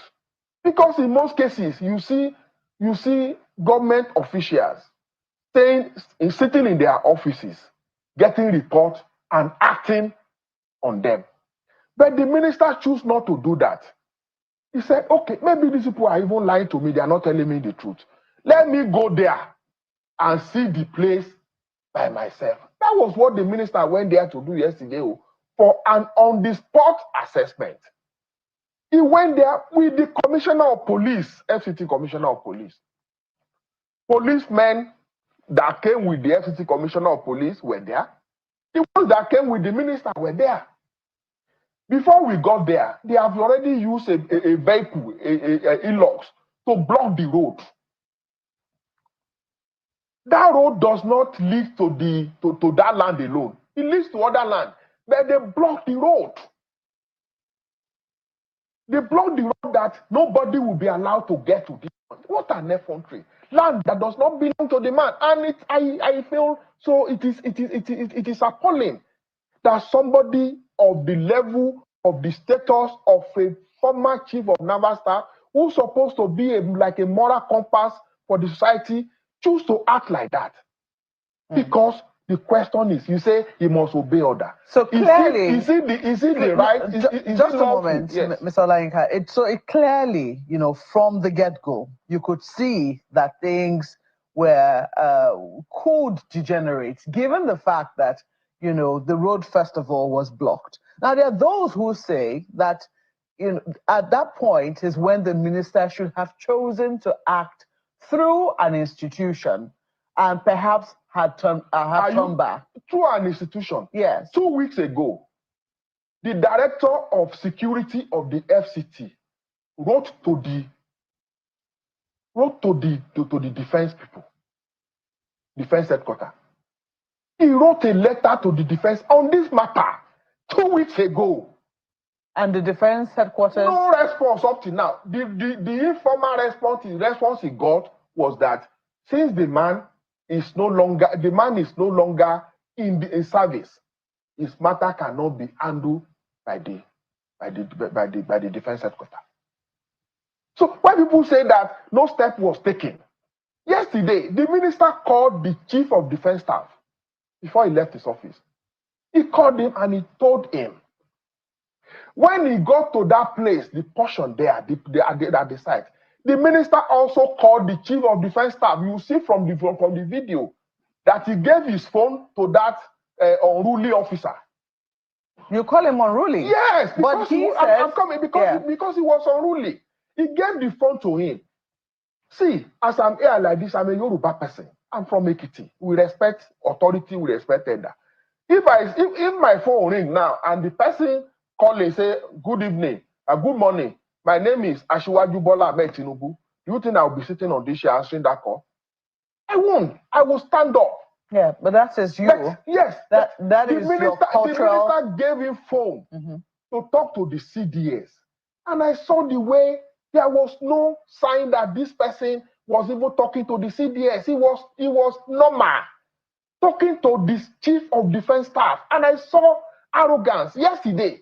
That person, that fellow, that officer was referring to policemen, fellow uniform men, as bloody policemen. You can't talk to me like that.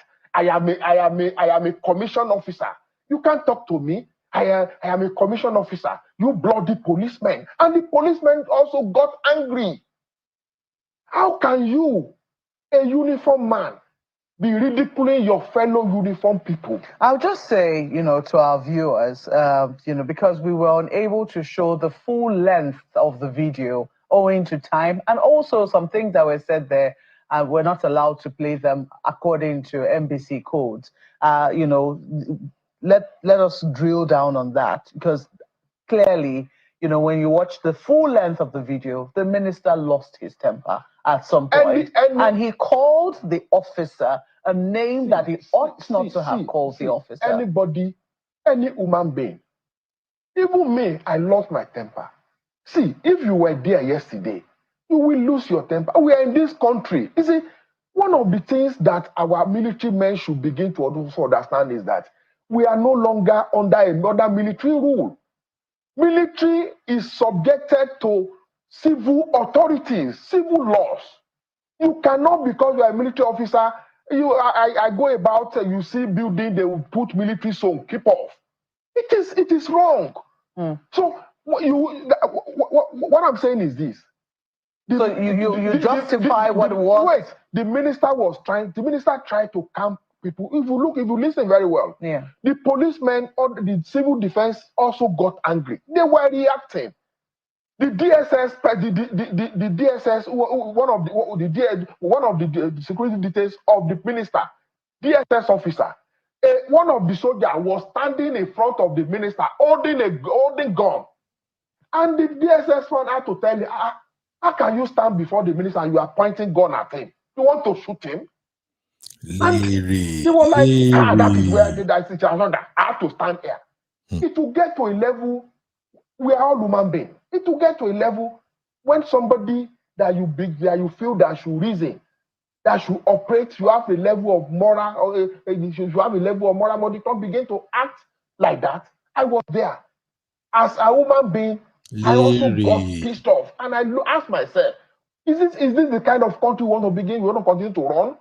That because you are wearing uniform, you are now above everybody.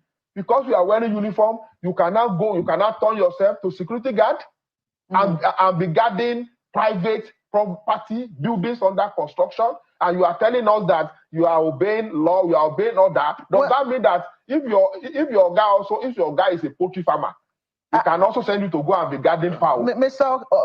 Olayinka, I'm going to read, because since yesterday there have been quite a number of reactions to what transpired yesterday, rightly or wrongly.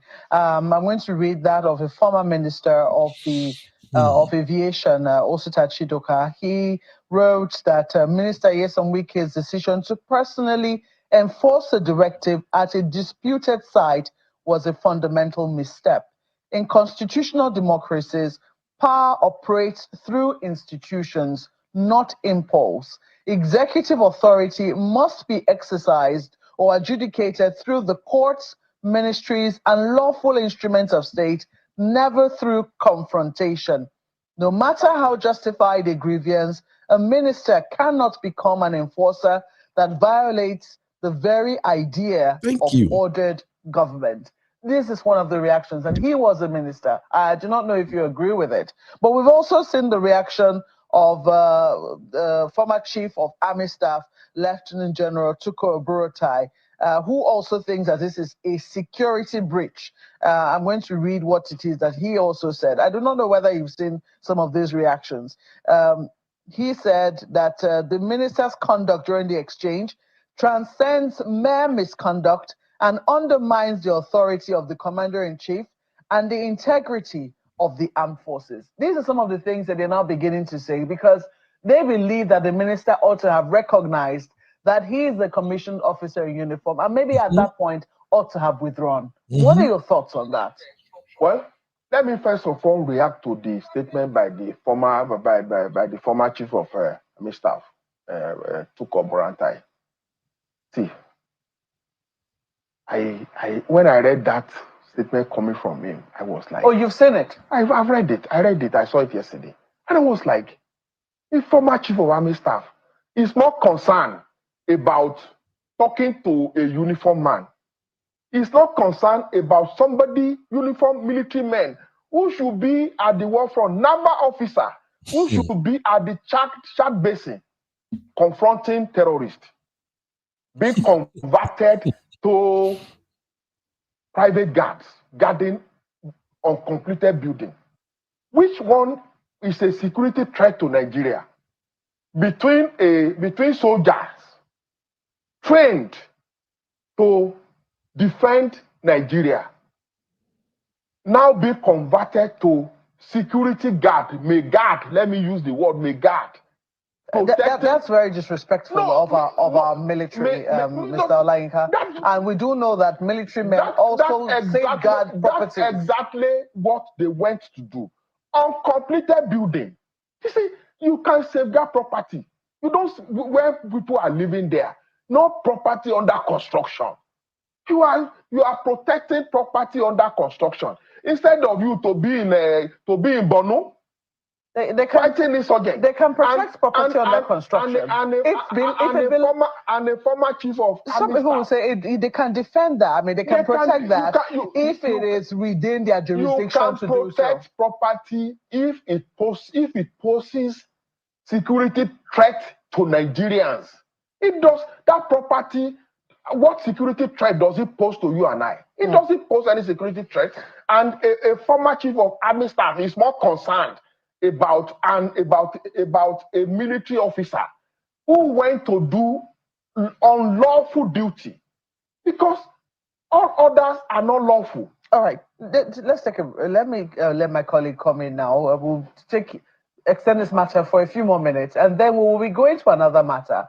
Because the PDP is also planning to host their convention at the end of this week. Yes, at this weekend, 15th and 16th. And there have been judicial pronouncements to that effect. Some saying that that particular convention should go on. Others saying that that convention shouldn't go ahead. We'll be delving into that matter shortly, but let Ayo quickly come into this conversation before we go there. Ayo. Thank you, Mokwe, and maybe by that time we'll be bringing in our other guests. But I've also seen a comment coming from retired Group Captain Sadiq Shehu, who says in part that this recent standoff between a minister and a junior military officer reveals how fragile civil military etiquette becomes when emotion replaces protocol. Well, this speaks to what you said the other time, Mr. Olayinka, that anyone could get upset, anyone would lose their temper. While it is the right of every one of us to lose our temper, it is also, could have been the right of the military officer himself to also lose his temper. And, you know, what can you say to the part where this group captain says emotion seems to have breached protocol? Well, like you said, Larry. Two officers, a minister who has the right to all lands in the FCT, and a military officer who was assigned to protect a private property. illegal operation. That is what is called. In this country, we know that FCT land is vested in the president. Understand all of that. Just a second, Mr. Lainka. It's not the substance of the issue really here, because what is attracting attention is not the substance. It's the how. And you didn't answer that question when Markwe asked. He does that this all is the not time. just a second. Always it's not a evade question questions. of whether or not the ministry was right. I mean, you have detailed all of that. It is absolutely correct. However, it is the how. Because if the minister, and rightly so, was representing the president of the Federal Republic and commander-in-chief, he doesn't carry the authority of the president and commander-in-chief at that point. So I'm wondering if you think the how justified his action there. What I've said to you here is, one, the minister went to that place for an on-the-spot assessment. The road was blocked. He had to trek to the place. He was addressing a junior military officer. And the junior military officer chose to disrespect everybody, including the other police, other agents that were. But he made a statement, Mr. Lainka. Just a second. He made a statement. He said, I am following orders. Just a second, Mr. Lainka. It is something you also know. You're in the media like us. He said, I am a military officer. I am following orders. Based on that alone, I mean, it shouldn't have been understood. I know that it is possible for, the FCT minister to pick a phone and call the fellow in question. I mean, you already said it, that this is not a new case, something that has been on for a while. I'm pretty sure that the name of the purported owner of this land would be known to the minister, and he could easily have reached him. Some people are wondering whether or not this couldn't have been handled better than it was. But I also mentioned here that even at the spot, the minister called the chief of defense staff. I also mentioned here the way, the attitude, the way the officer responded to the chief of defense staff. I have also said there that even at the spot, the minister called the chief of naval staff. Before going to the place, he called the chief of defense staff. You see, I have said it here that you mentioned emotion. And I've said we are all human beings. If you were there yesterday, you will also get angry. Even me, that I was not the minister, I got pissed off. I got pissed off, and I got pissed off not because of not against the military officer, but pissed off about what kind of system is this? Okay. What kind of system will we allow a former chief of naval staff to deploy his security details to carry out illegal duties? Okay. Well, there are other issues, as Markwe has mentioned, and just before we take that, there was something that Markwe called for earlier, a post on the Instagram page of the Defense Headquarters, and well, some might call it whether it is cryptic or not, but if we can take a look at that post right now, Femi, that this is what the Defense Headquarters has put on. Just before we segue into that conversation, and the post of the military was really simple, and they were saying something very, very simple. Unbroken, unshaken. It's an honor. The post says to serve in the military, in the Nigerian military. Unshaken, unbent, unbroken. Yep. That's all the post says, and I hope that we'll be able to see it all. That's it right there on your screen. It is an honor to serve in the Nigerian military, unshaken, unbent, unbroken. Whether this has anything to do with the conversation we've been having or not, I guess we'll see in good time.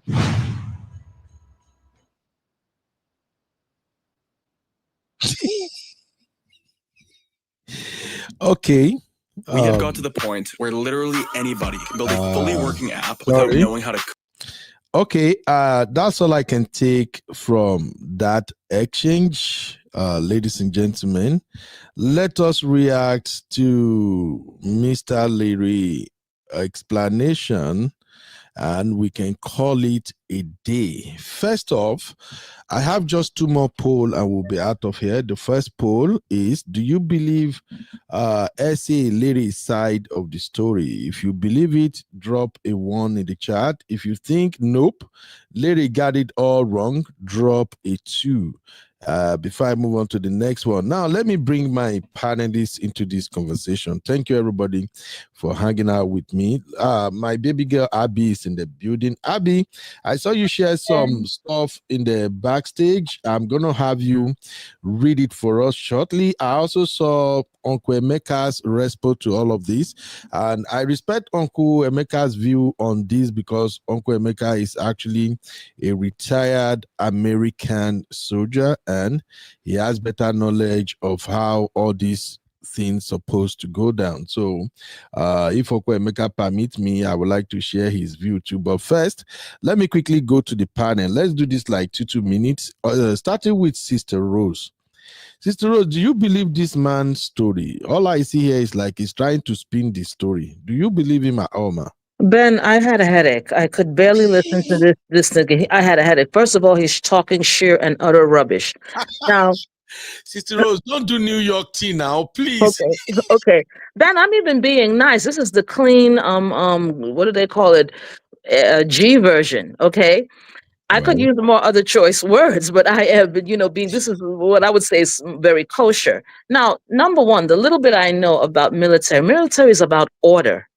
You are not, even if you have critical thinking skills, it's not about what you think, what you want, your emotions. It's an order. You follow orders. That is heavily ingrained in military. They don't care how you feel, how you think, you follow order. That's the credo when you are in a militaristic institution as he was. Then he talked some nonsense about emotion. Look at the hypocrisy. Oh, anyone would get emotional. So they have the right to be emotional, right? But he doesn't have the right to be emotional, which is a very silly argument. It's a very disgrace. This is why the orange monster in office referred to our country as a disgrace. Now, emotion does not justify. You are supposed to control emotion. You can't behave anyhow you want. You have to temper your emotions. So how can you justify he gets angry? So you do things based on emotions? There's a lot of hypocrisy and foolishness going on here. So like I said, he is following an order. He's supposed to go by order. He can't, even if he felt that something was wrong. Okay, then he made a comment about how the guy was talking down to the police officers. People are saying that that's not true. That's not the case. Okay, but this is a country where nobody respects anyone. It has we've created a culture of talking to people anyhow, as demonstrated by someone who's supposed to be the highest part of the law.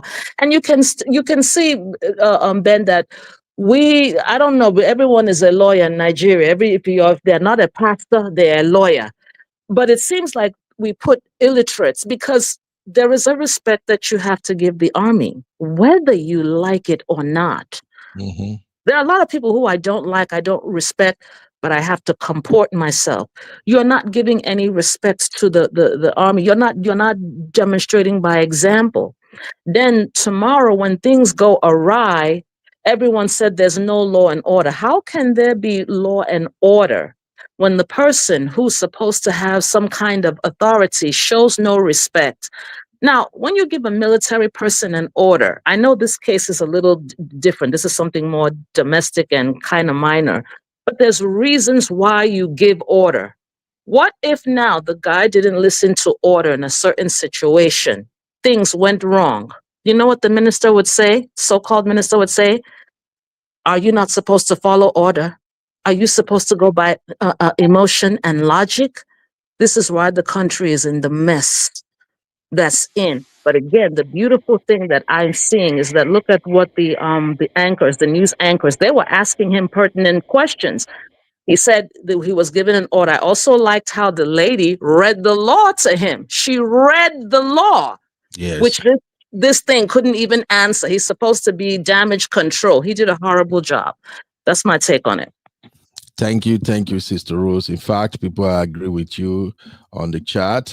Friday say much love, Sister Rose, and I think a lot of people agree with you. Actually, Sunday Idelebe also said, "God bless you, my sister. Militaries follow order." Let me quickly go to Uncle Patrick. Uncle Patrick. Thanks, everyone. Thanks, everyone. Thank you, Sister Rose. God bless you. Uncle Patrick, Larry, this guy do this all the time. Try to be, can I say, wicked cleaner? Yeah. If you have watched this movie, Scandal, by Shonda Rhimes, you would have seen the lady that played the lawyer there, always cleaning up after the president whenever they messed up. I think that's what Mr. Larry do mostly. So, Uncle Patrick, do you believe Larry side of the story, sir? See, Uncle Ben, what do you expect from Larry? You know. Hello, sir. Oh. It seems Uncle Patrick is receiving a call. Hello, Uncle Patrick. I think Uncle Patrick got a call. He will join us back. Honey babe, do you believe this man? Uncle Patrick, are you back? Not in the slightest. No, not in the slightest. I think very similar to what Sister Rose said. Can you hear me? Do you want me to stop? Yeah. Let's hear Uncle Patrick. No problem. It's okay. I'll come off. Yeah, thank you, honey babe. Uncle Patrick? Hello, Uncle Patrick. Oh, I think he got kicked out of the studio. He will be back. Okay, honey babe, please go ahead, my sister. Yeah, I was going to say, I don't believe in not in the slightest. I think very similar to what Sister Rose said. I said it before. Someone mute their thing, please. I'm getting feedback. Yeah, go ahead. It's Uncle Patrick. He's back, but go ahead. Yeah, it's really bad. Oh, yeah. So Yeah. what I was gonna say is similar to what I said the first time I talked about. In the military, again, there is a command structure. You are seen as one organism.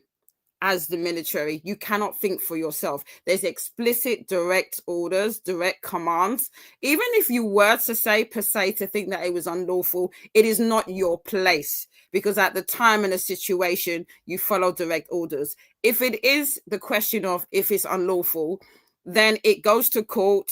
That is not for the officer to now decide on his own that the order that he's been given is lawful. He's not supposed to think about it. He just follows orders. There's a reason why, because when it comes to time of war, and I know this is not a time of war or a time of where there's chaos and the military is needed, you have to just do the orders and you follow. There can be consequences if people don't follow orders. We know that. So I think this gentleman, unfortunately, is not educated when it comes to how the military works. And regardless of whether the order is, like I said, lawful or potentially may not be lawful, that is not for that officer to now determine at the time and place where this thing happened. And I know there are consequences to when you don't follow orders. I put it in the chat. You could potentially be court-martialed. Abby will come on soon and she will now confirm that. So for you to say, and the stupid examples that he gave, make it make sense, because if you know anything about being in any type of military, you follow direct orders. It is not your business to ask, oh, does that make sense? Oh, is that lawful? No.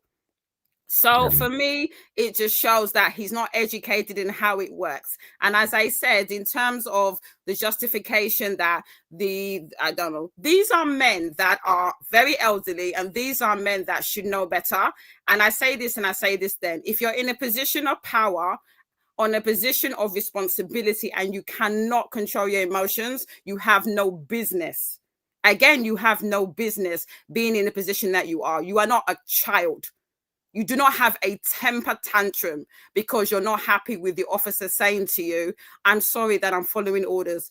I know that we didn't get the whole video and sometimes it could be edited and manipulated. I get it. But from what I saw, the commissioned officer did not say anything that to me was disrespectful. He answered back, because if someone calls me a fool, I'm going to tell you, do not call me a fool.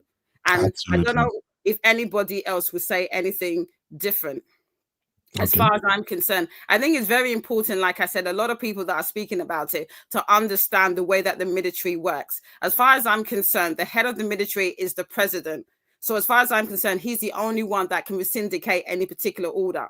And if anybody, like I said, this gentleman and the gentleman that was shouting Wike, if you had an issue, they should have gone to court or they should have found the necessary superior. So yeah, that's all I have to say. Thank you. All right, honey babe, thank you very, very much. Thank you very much. Okay, Uncle Patrick is back. Uncle Patrick, your brother Larry, do you take his side? Hey, Uncle Ben, like I said, Larry is the mouthpiece of Wike. Yeah. And everything he has said, he's saying it in favor of Wike, his boss. The bottom line is he gave us everything they have tried, and which is very important. And if they have done that, Wike screwed up. He should have gone through the due process. I see no reason why Wike should go there and be yelling and be calling that guy all sorts of names. That is totally wrong. The way Wike handled it was totally wrong. I said it in my first speech that there were no casualties. It was not escalated. Wike will have lost his job. There will have been another serious problem that we'll be discussing now. Yeah. Wike didn't handle it well. You've spoken to the Minister of Defense, the Chief of Army Staff. Just calm down. Wike is overbearing. I'm so disappointed if a minister would go to that extent and be yelling, shouting with a junior officer. No, they say no. If your boss want to address you, there's a limit at which your boss can even talk, even the owner of the company. So Wike screwed up big time. Larry doesn't know what he's saying. Yeah. He's just backing his boss. Those guys, they have evidence. They are just telling me, no, you are doing. He said, no, he was just saying, no. We know, even, they even have opportunity to even talk to the man that the line you bought is scam. We can help you. If they knew, they go through the night. Wike shouldn't have gone there. You know what I mean? Yeah. Should have gone there. Do they not have a satellite to see what is going on in Abuja to check? What's the essence of security? If they saw armed men there, they don't have to go there. That's the essence of camera, to look at certain places. They will stay in their office. Even the DSS is supposed to give him feedback, security report. This is what is happening here. They know the nice thing. Don't go in there and endanger yourself. If there have been fight there with the military and the police and they begin to shoot, no. Wike screwed up. He's used to it. He feel he can bully anybody. That's the problem with Wike. Yeah. Wike lost it this time around. And a lot of people have been waiting on him to destroy. He doesn't know what he's doing. PDP, people that they've destroyed their homes in Abuja.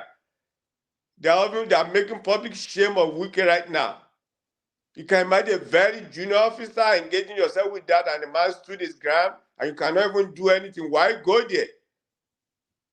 No. Yeah. We can screw up. Uncle Patrick.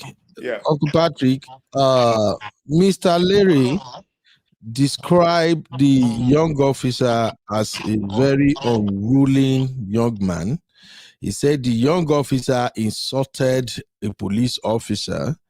He used extreme examples. He also used the Yoruba cultural practice of, respecting others and all of that. He brought all of those into his, can I say, his spinning machine right now. Do you agree with him calling that officer unruly and disrespectful to the police officer? Like we all know, the military men are under authority. Even the military man that met Jesus Christ said, I'm under authority. When I say to people, go, they will go, come, they will come. So what this man, from the video, like it must have been edited, but from the video we saw, the man politely talked to Wike. The problem is Wike is fond of yelling at people, calling people names. You can't be doing that to people. That's wrong. Yeah. And that's why people are calling Wike as a big Wike should stop. I think Wike is going to learn a lesson from this. You as a minister, you can't just go to anyone and join. No, it's wrong. No, I don't think Wike will learn anything. Who Look else? Look at the Lagos State government, governor. Look at the way he handled that situation. That was even a police officer, wasn't even a military man. Look at the way, matured way. Wike na Jaguda boy. Let me put it that way. It just power just land for a hand. Uncle, let's face facts. Yeah. Who remember the video that was making the round, I think about 4 months ago, of Wike bumping into, I think, Indian Prime Minister when he visited Nigeria? Anybody saw that video? Wike don't respect anybody. Oh, Wike don't respect anybody. But thank you, Uncle Patrick. Thank you very much. Thank you. Yes, sir. Uncle Dio, real quick, lady, what's your view on lady take on this matter, Uncle Dio? Yeah, personally, I'm going to say this. Larry was trying so hard to whitewash his boss. He was trying to do a damage control for his boss, and then the more he tried, the more I think he got exposed. Number one, all his narratives about what happened was not properly put out there, and then he was not even addressing the issue at hand.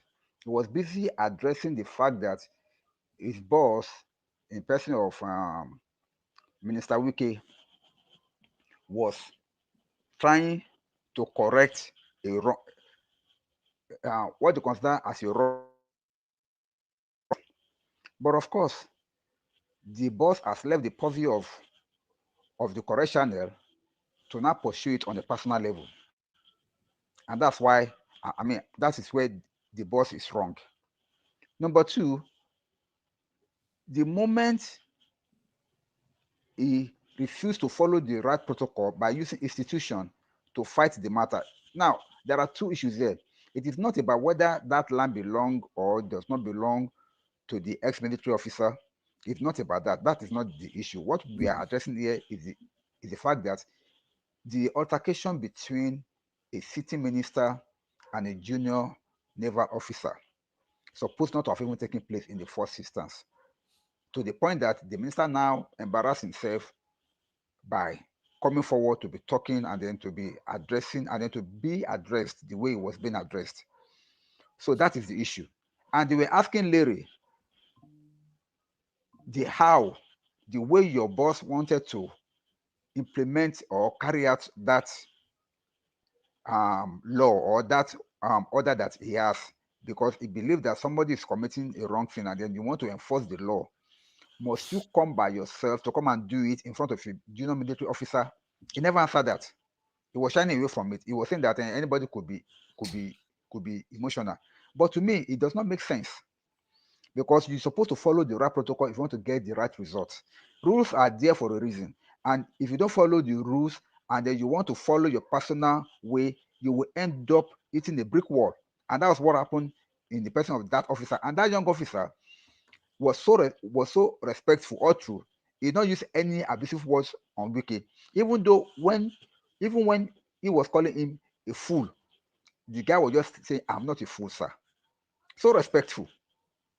And what really pains me most in this matter is that Mr. Larry was saying that he was unruly to a police officer. First off, military never see policemen as a officer. They see them as a bloody civilian. Ask any military man in Nigeria or ask any Nigerian that know, they see policemen as civilians. They don't see them as any officer in their ranking at all.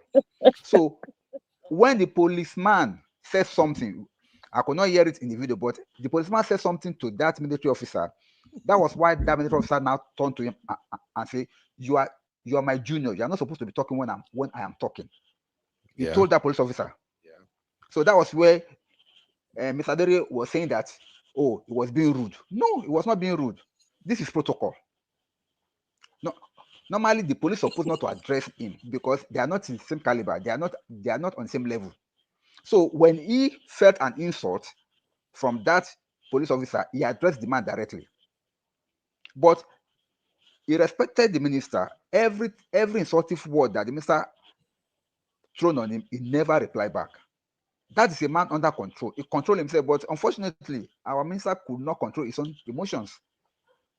So he was using words like that on the young man, and the young man was professional all through. So Mr. Lere did not come to do a good job here. Rather, he was trying to whitewash his boss, but he failed woefully because he did not even answer their questions. Thank you. Thank you, Okudayo. Twitter is on fire right now. Look, AI will be the end of this world. I found this on Twitter and I said, let me share it with our audience this morning. Thank you, Mr. Dayo. So, Peanut, my lovely sister, Peanut said, Uncle Dayo, Wike does not obey court order. There are people that have gotten restraining orders, but their property still got pulled down. In fact, I heard in the video where Wike say, you will never develop this property. You can never develop this property. Now, as I'm bringing Abby into this conversation, there is one angle I think we are also, we haven't looked at yet. The retired, is he chief commander? What's his title now? The one that sent Officer Yerima. Is one of the people that Tinubu just relieved of their duties. Vice Admiral. Yeah, the Vice Admiral. Why did Wike do this thing where the man was in office? Why do they have to wait until Tinubu switch him out and now all this drama started? I'm beginning to see that there's going to be a lot of problem by the time Tinubu administration is over, especially with respect to lands in Abuja. And that's why I'm always advising people, when you want to buy land in Abuja, you got to be extremely careful. Many people will cry. Mark my word, today is 12th of November, 2025. Whenever Tinubu administration is over and another government got there, if he happens to be an Hausa man, people will cry. Because allegedly, people are saying Minister Wike is taking land from other people and then reallocating it to their own people. Allegedly. And I don't think that will end well. You say what, Abby? Including his own children. That's how mad. Yeah. That shit is going on for too long. All right. As we're about to round up here, Abby, can you please let me know your take on this matter? And if you can read some of those information you shared in the backstage, because they were very, very, really good. I think it's coming from some military officers, right? So please, if you can go ahead, read them. Let us hear it. Let's hear it. My take real quick. I think I've already said everything I had to say in the comments. It's very simple. Everyone has said exactly what I would say. There's a code of conduct, right? There's hierarchy when you are dealing with the military. And this thing is very, very simple. All Wike had to do was call the superiors and liaise with them. And they would in turn call their boys to say, dismiss. Very simple, stand down. Wike cannot give them instructions. Their bosses give them instructions, right? That is not Wike's jurisdiction. That is very, there's nothing else to say. It's common sense. So that's what I'm going to say. In terms of what I want to read, these things are coming from my dad, who is a recent retired Air Force officer, retired as an air commander. For those that don't know, that would be equivalent of a 1-star general in the army. So I asked him when the conversation was going what his take is, and he said Wike was overbearing. He was just out there for land grabbing and reallocating on his own. The officer was under authority and held his ground well. Wike should have spoken with the Minister of Defense, CDS, which I believe CDS is, CDS, and CNS. So CNS would be Chief of Naval Staff, right? Yes. And then CDS would be Chief of Defense Staff. That's what CDS Yeah. is. He failed in his attempt to bully the young officer who was on a legal duty, having been deployed to oversee the site by his boss. So that's what he said. And then he continued and said, he got his match, and the boy, being a northerner, has the support of his people. The Minister of Defense, ex-Chief of Army Staff General Buratai, has released opinions on it, and that of General Buratai makes veil references to civil-military relations bearing on national security, etc. It's a hint that they cannot continue to harass officers, which has been happening for a long time. That's pretty much it. And there's this very long message from Group Captain SG Shehu, retired, who is a security analyst for the Nigerian Air Force. I don't know if you want me to read it because it is long. If you think Uncle Ben. Uncle Ben. Yeah, Abby, go ahead. So it says commentary. The commentary is when authority meets discipline, when Minister Wike meets Naval Lieutenant Yerima. This is by a man called Group Captain SG Shehu, retired, a security analyst for the Nigerian Air Force. He says, I have received messages from several Facebook followers asking me to comment on the reported altercation between a minister and military officer. Let me begin with an important caveat. I write from far away in Croatia and rely on information currently available in public domain. I was not present at the scene and do not claim insider knowledge. I will also not go into any debates over whether the disputed land is in question has valid documents or not, as they appear to be two completely different versions of that story. My reflections are thereof analytical, based on professional experience in civil-military relations and what has been publicly reported. The recent standoff between a minister and a junior military officer reveals how fragile civil-military etiquette becomes when emotion replaces protocol. On learning that a junior officer and his armed men had reportedly chased away some of his staff, the minister ought not to have personally gone there.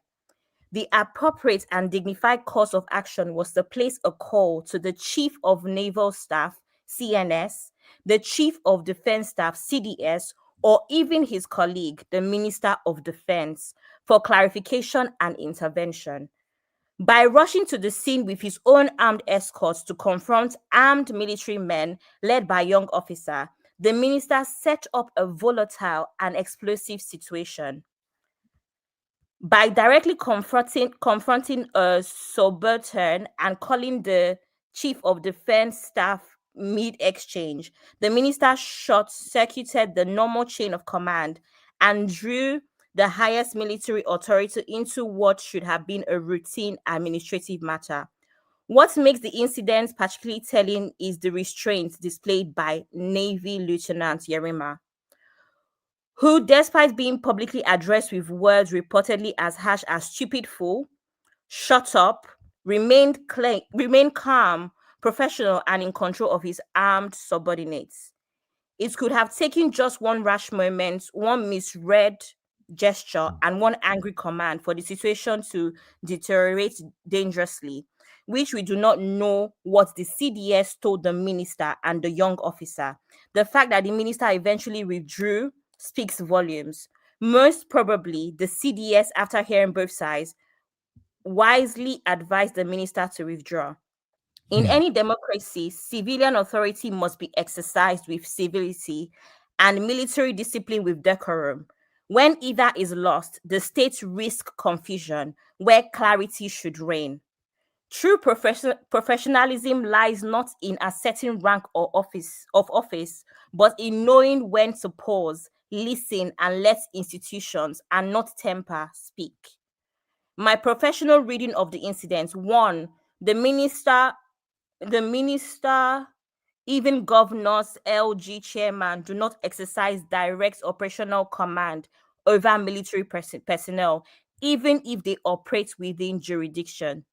Their authority is political and administrative. By personally confronting a junior officer and calling the CDS mid-incident, the minister effectively created an institutional short circuit, pulling the top of the military into what should have been handled through normal service channels.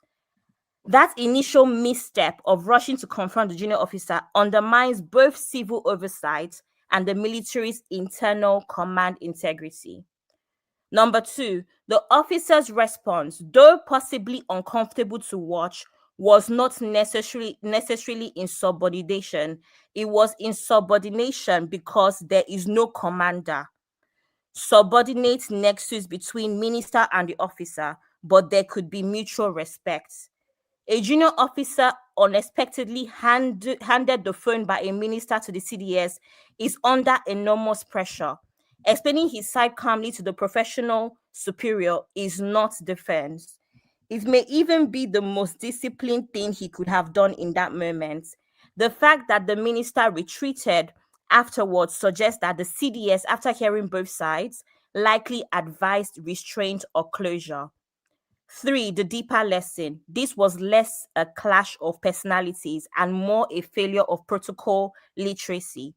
A civilian authority, in bracket the minister, unfamiliar with the etiquette of dealing with uniformed officers, and a junior officer caught between deference and political authority and duty to defend institutional dignity and carry out orders given by his superior officer.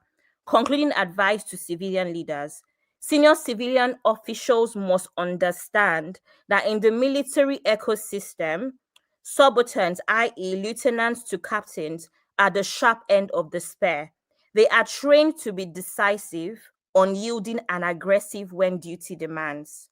That temperament is not arrogance, it is necessary conditioning, forged for battle situations.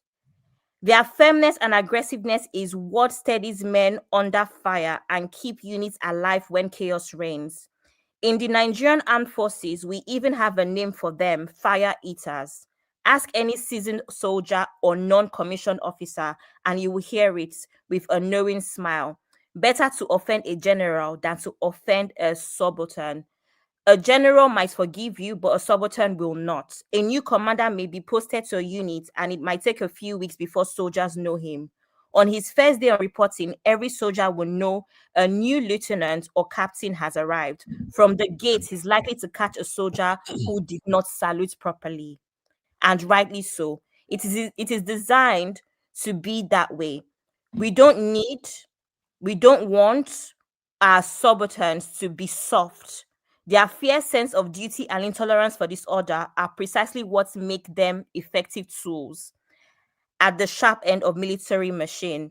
They read orders literally and carry them out diligently under the order until the order is cancelled or mission accomplished. They may err in their aggressiveness and we will correct them, but we cannot afford to defang them or remove their zeal and fighting spirits, because if we do so, we may find that those qualities are not what we need them for. Uncle Ben, should I continue?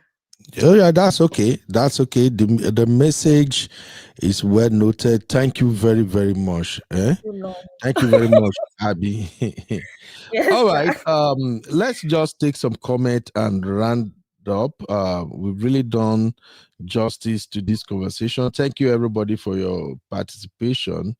All right. So Sunday Aide said, please point of correction, he is a commissioned officer and not a junior officer. And Kevin Jason is responding to that. Kevin said to the person who made a correction that he is not a junior officer.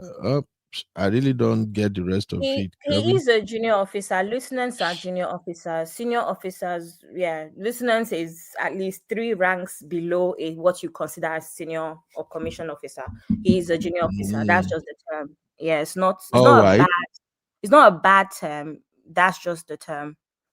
Yeah, and I think if all these retired majors want to address this issue, they usually refer to other officers below them as junior officer. So absolutely. Yeah. The man that wrote what I just said is a group captain, so he's a senior officer. Okay. So definitely we refer to that guy as junior officer. Okay, Absolutely. let me share this with our viewers. This is coming from my own Uncle Emeka, real farm Uncle Emeka Dizadi. Okay, I want to read this because Uncle Emeka is a veteran. He served in American military, very active one, and I respect his opinion on matters like this. So Uncle Emeka shared this with us in the backstage. Uncle Emeka said, we have to put things in perspective. In general military parlance, the answer is no. You always obey the orders of a superior officer. However, in this scenario, what kind of orders is he following? This is not a military operation, and one can argue, what is a naval officer doing protecting the landed property of his superior? Just know that what happened here can never happen in the US. In bracket, superior officers up to the rank of colonel don't even have personal drivers or bodyguards. You drive your ass to work. I can hear that in Uncle Emeka's voice. You drive your ass to work. But then again, anything goes in Nigeria, including abuse of power by both the military, police, and civilians. And that is apt. That is accurate. This misuse of power is rampant in Nigeria now. We see it all the time. You see everybody now drives around with military escort. You see politicians, even ordinary civilian. Like a lot of Nigerians, we go to Nigeria this December now, dirty December. They will carry police, carry army, carry everybody. They patrol. You know, I don't know. It's like, Uncle Ben, do you know who I am? Do you know who I am? I know who you are. You are Gen Z resident and president. That's who you are, Abby. So, Uncle Emeka, I think Uncle Emeka is right. Things were not done right in Nigeria. And I think in particular, why our lovely officer Yerima is trending is because people are sick and tired of the way all these politicians uses our military men and how they insult them, use them like they are slave, like they are domestic staff. And these politicians, they have gotten so comfortable disrespecting men in uniform to the point that now that Nigerian actually saw this young man stood up to somebody like Wike, everyone is just happy. Everyone is happy. Here is ordinary president. If you watch Brekete Family, you will know him. Here is ordinary president, honorary officer Yerima. I want you to take a listen to this real quick. And Yerima, if you think Lieutenant Yerima deserve, make we give a standing ovation. Let's give him. Lieutenant Yerima, this is for you, sir. For making Nigerian military proud. For making we Nigerians proud. Lieutenant Yerima, we are proud of you. Hey, shine! Hey! Lieutenant Yerima, may God bless you, shine! Hey! May God promote you, shine! Hey! Oh my God. Any weapon fashioned against you shall not proper shine! Hey! Every day, Nigerian shine! Hey! This is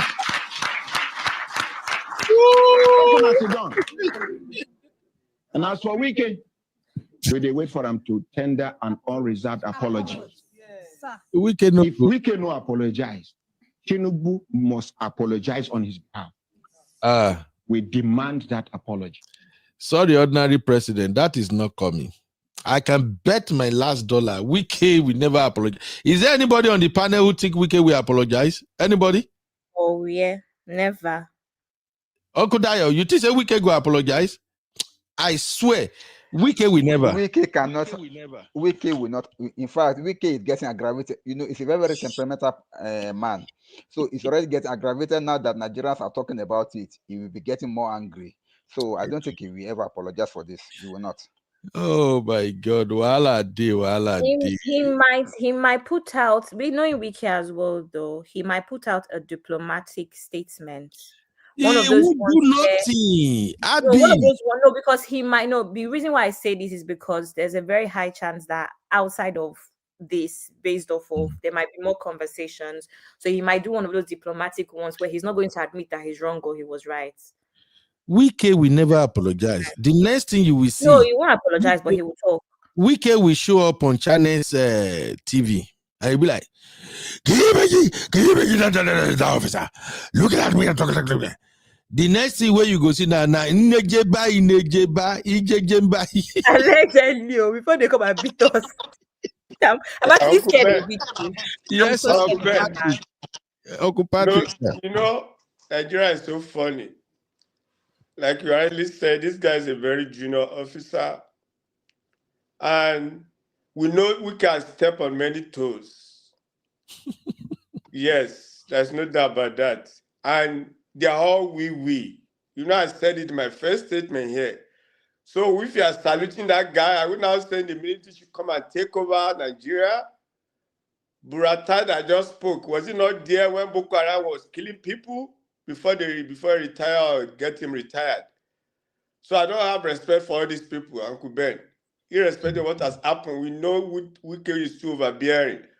But let us not rejoice and begin to salute one guy because he stood his ground. Yeah, we know what they did. They've not made the country better.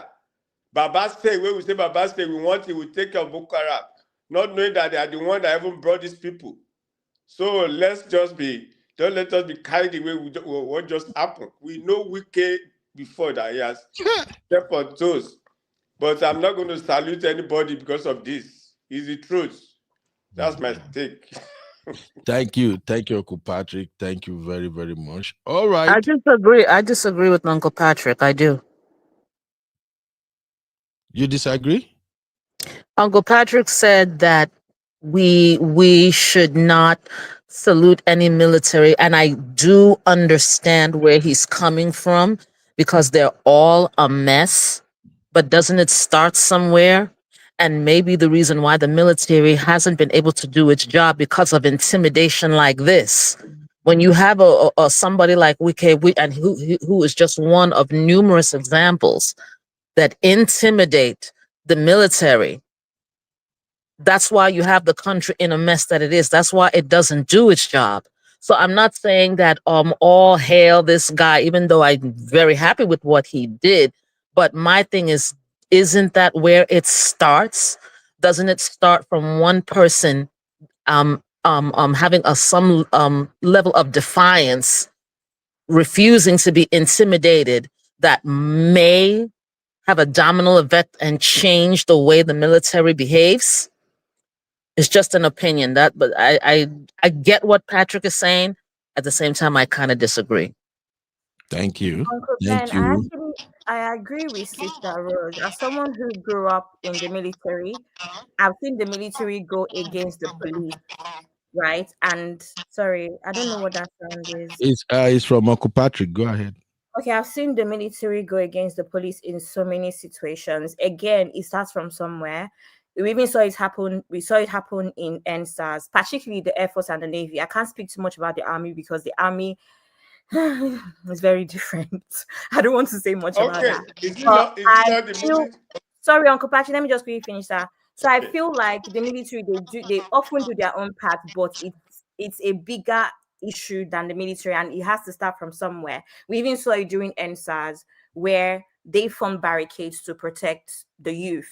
So yes, absolutely, it's not perfect. Nigeria itself is a mess. And like I said on the backstage, even with the military personnel, and we're talking about how uniformed officers are not being respected, the country has to respect these personnel first, from their living conditions to their salaries, for us to even understand the importance of them, the way America and Great Britain protect their own veterans for the most part, or respect their veterans. So these are part of the issues, right? But I personally, growing up on a barracks, I have seen where the military has actually been in negotiations for the betterment of the people, when that shouldn't even be the case. So that's what I have to say. All right. Uncle Patrick, Well, let me quickly say this, Uncle Ben. Thank you that you brought the NSAS. Is it not the military they brought from Ikeja cantonment to come and buy people in NSAS? Are we not Uncle getting it? Patrick, Is it not the same? No, that's it's why not I the said same that the military. army, that's why I said the army is very different, because in those same people that were deployed, it was the Air Force that asked them to stand down. It was the Air Force that created a barricade. So, Uncle Ben, it is not that strong. Sorry, Uncle Patrick, is not that straightforward, unfortunately. But the army is very different, because the army works directly for we know who. And that's why I said I don't want to comment on it. But when it comes to the Navy and Air Force, it is slightly different. And there's a lot of politics behind the scenes, as we all know. Okay. All right, I agree. Let's just hey, Nigeria story alone. Wike don't suffer for una hand. I'm not a fool. I'm not a fool. That's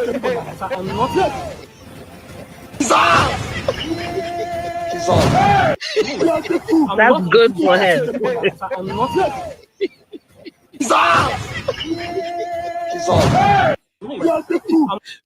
Look, let me warn you, this Gen Z, if you people let them ban the internet for Nigeria, it not go there easy.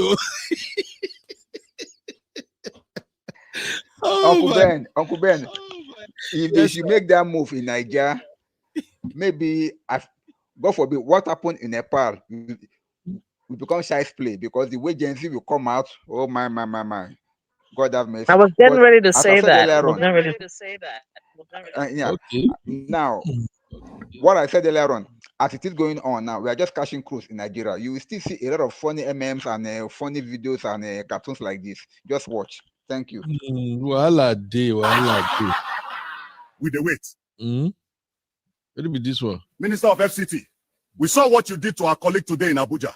If you define who to give order, come Sambisa Forest. Come order us here. Yes, sir. We dey wait for him here, oh.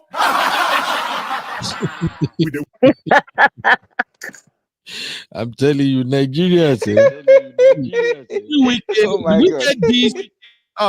This one you're watching now, Wike did this one before. So annoying. Listen to this one. I believe if you saw this one when it was trending, put a one in the chat. If you think that you take something, you're not the only one. You have to be careful. Stupid. Because I came there to talk to you. I don't need to talk to you. Sorry, sir. Sorry, sir. Sorry, sir. Sorry, sir. You don't know what to do. Don't bring their guns. No, sir. No, sir. We don't have guns. No guns, sir. Even tear gas, you can't see it with us. Because you're an officer. Nobody does that. We did not carry anybody. The man took that. We will not allow because he was chief of numbers. And then you to carry land. Sir, everything was applied legally. Will you stop that? Will you stop that? Sir, I'm an officer. I have integrity. Shut up, you're not good officer. I will not shut up. Will you get out? I won't shut up. I was in school. You're not in school.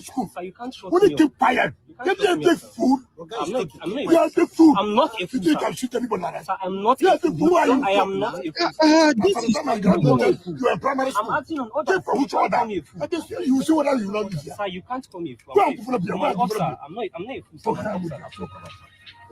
You will have killed everybody. No, we are not killing anybody. Did you heard Wike say to hell with your so-called officer? This man is power drunk. Now, the essence of this video is to compare how Wike treats civilians to how he attempted to treat a military man, and dude was like, hell no. Wike, Wike. No, we never did. It's a wrong information. It's a wrong information. You don't even know the reason why. Sir, it's okay. Sorry. Who told you can talk? If you think that you take something, you are not the only one. You have to be careful. If you think you take something, you are not the only one. I came down to talk to you. I don't need to talk to you. Sorry, sir. Sorry, sir. Sorry, sir. Sorry, sir. Sorry, sir. You don't know what to do.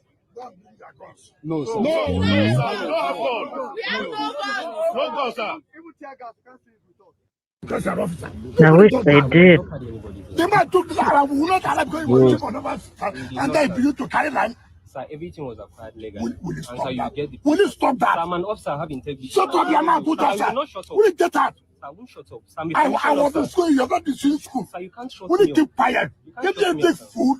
I'm not You are a big fool. I'm not a fool, You sir. can shoot anybody like that. Sir, I'm not You a are fool. who are you? I am not a fool, sir. And for the time I graduated, you are in primary school. I'm acting on orders. Take for which order? I just you will see whether you will not be here. Sir, you can't call me a fool. Go and put up your I'm an officer. I'm not a fool, sir. I'm an officer.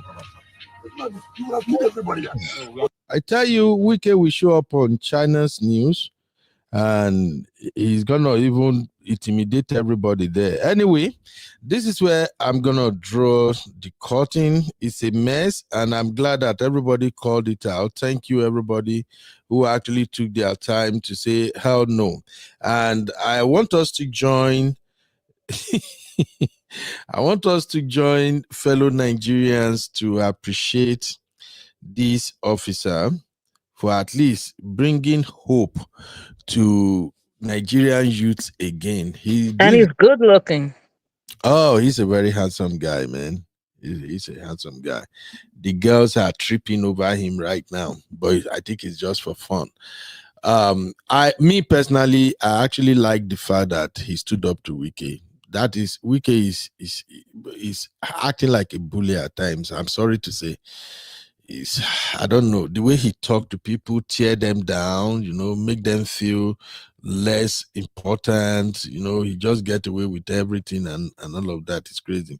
I see you, Sister Yinku's Pepe. Welcome, Sister Yinka. After yesterday's show, you still show up today.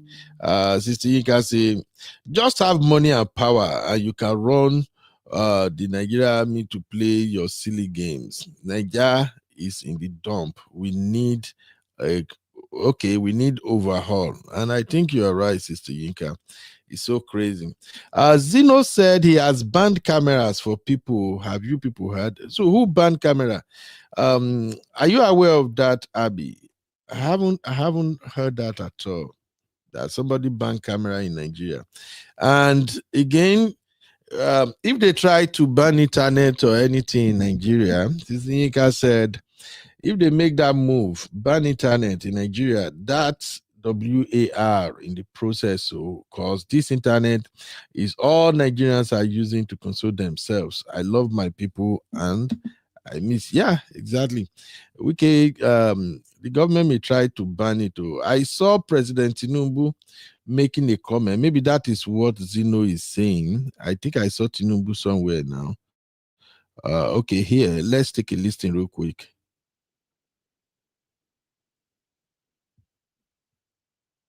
Oh, sorry. Sorry. Let me show you what I'm listening to. Social media has made every citizen a potential listen. society we seek to improve. The national interest must always remain paramount. We live in a time when information travels rapidly and widely. Social media has made every citizen a potential publisher. This has benefits, but it also increases the speed and scale of misinformation. Falsehood can take root before truth has time to speak. In such an environment, the editorial function is more important than ever. Verification must be your anchor. Balance must be your principle. And professional judgment must be your guide. I urge you, therefore, to continue upholding the highest standard of journalism, report. Okay. Let me quickly go to this one. I think Tinubu is speaking about something completely different, but this is more or less like a breaking news now. Thank you, Tosin. I just found it. Tosin said he banned the use of phones for Abuja Geographic Information System and the Department of Land Administration staff following viral altercation with Naval officers. What exactly is Wike doing here? I don't understand. Banning phone. Does he have the right to do that? Please walk me through this. Uncle Dayo, can a minister ban people from, okay, maybe those guys are working under him. I don't know. Uncle Dayo, are you aware of this? I'm just in it for the first time, but just to set the record straight, he can only ban the phone within the official use, maybe in their official building. You can ban the phone. You can say, okay, people should not use phone when they were in the office, but you cannot ban them generally from using their phones. Even that is not even right, but you can come up with any excuse and say, okay, once you are in the office, you cannot use your phone. As you can see in some corporate organizations whereby phones usage is not allowed. You can do that within its own official and this office jurisdiction. But to ban them outrightly from using phone, I don't think it's possible, except within the building where they are working with him. Thank you. Okay, let me read this report as published on Easter Blog Nigeria. Maybe it can give us some insight into what's going on. So it reads, Wike bans phones for AG staff after viral clash with Naval officer.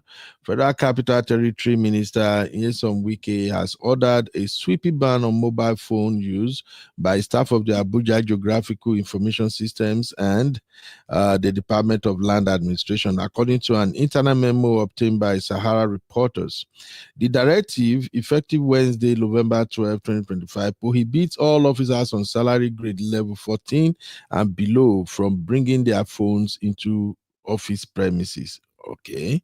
The memo signed by AG's head, Chijioke Nwakweze, states, there shall be a ban on the use of mobile phones within the office premises for all officers on salary grade level 14 and below. Affected staff are not permitted to enter the premises with their mobile phones henceforth. What if there is an emergency? Let's keep it going.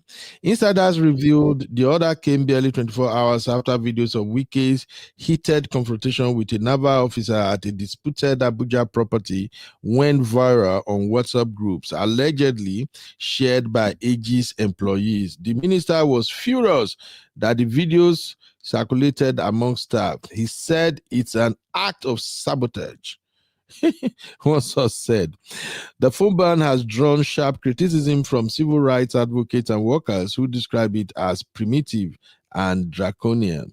A labor activist told Sahara reporters, it's absurd that in 2025, a minister will ban phones in a public agency because of a viral video.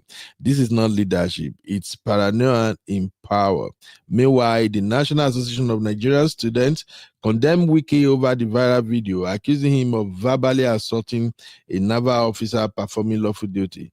In a statement signed by its president, Comrade Atiku Nance, commended the officers restrained and urged President Bola Tinubu to caution the minister, saying the group will not sit idly by why those who serve the nation in uniform are disrespected. Anyway, we always know all these politicians, they are power drunk, and that is not surprising to me. So this is where I'm going to draw the curtain. Thank you, Sister Chinye and everybody. Comfort, thank you for the moderation. Thank you, everybody, for watching. Let me just have at least your closing remarks so we can leave here. Honey, babe, what's your last take on all this Niger drama? I know you love fatherland. Yeah, it just reinforces. Let me stay where I am. Let me stay exactly where I am. I think I've said everything I needed to say, but in regards to this, it's not going to stop what happened. It happened outside the offices and people circulate in their homes. If I'm going to send something to you, UB, I do it when I'm at home. So it's not even going to stop what happened happening. So I think he's a bit short-sighted. because, like I said, people will now, like I said, anyone could be there. And from where this was, the viral thing, it wasn't in those offices. It was when they were out in another location. So he won't stop what happening, but he's smart, isn't he? Don't really have anything to say. It just shows that even with age and experience, some people are not mature enough to handle certain situations. You saw two different people in similar situations, like I said before. And some people, like I said, will oppress you, will intimidate you. But I'm glad what Sister Rose is saying, that someone as young as that officer, was mature enough to stand up to such a person. And I think it starts with a ripple effect. You got one person that will stand up on certain principles, and then hopefully we'll have a domino effect. So hopefully this type of things wouldn't happen. But I think it's really sad that in Nigeria, there is no such thing as the rule of law. But I'm praying and hoping that, things will change. Thank you. Thank you, honey babe. Thanks for spending time with me. I'll catch up with you at the backstage, sis. Thank you very much. All right, Sister Rose, your final take, lesson that people can take away from this, especially Nigerians. Okay, before I even get into that, you see him wanting to ban the phone in an intelligent society where people are not intelligent, and in a society, well, the society is intelligent. They're just intimidated and suppressed. What he did is an admission of his hopelessness and guilt. And I'll tell you why, which I think you already know the answer. Yeah, he was claiming right. If you are claiming right, you wouldn't be worried about the viral video. He would have even loved the viral video because it would have shown everyone that he was right. But he wasn't. He was embarrassed. He knew he was wrong.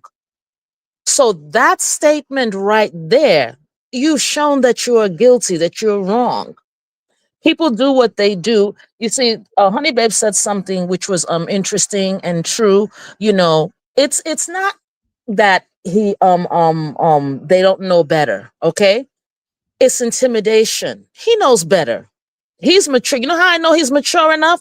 When they get in front of their almighty white man, their demigods, when they get to America, when they get to the West, they behave themselves. He would not have done this to a white man. He would have not have done this to an American. He wouldn't even do it to a Black American, because you know how they are. They don't take no nonsense. You know the next thing they will do. But because this is a society of intimidation, everyone just keeps quiet. Nobody wants to get hurt. That's why I like what the guy did. And I hope that this will continue to be the beginning of the change that we need. And this is the final thing that I want to say, and it's extremely important. There's a lot of talk about how the military is so cruel and so nasty, and the police officers are so cruel and so nasty. Ben, an audience, could it be because of the way they treat people, because of the way they are treated? There's a saying that says, hurt people.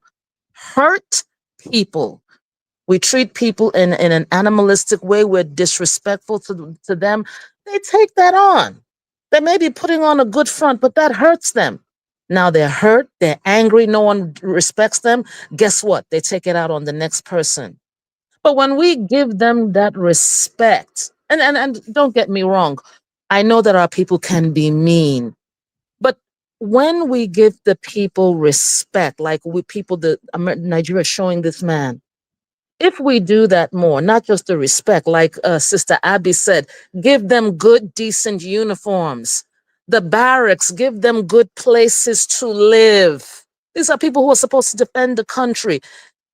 If we give these people the respect that they are due, treat them like humans, is it possible, Ben, that they may treat the public and society with respect and in a professional manner?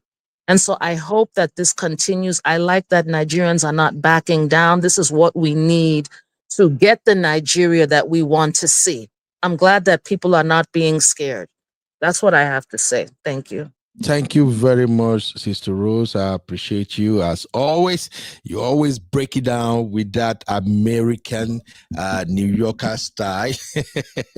You say people cannot try this nonsense in America. I know people can't do that in America. Thank you, Sister Rose.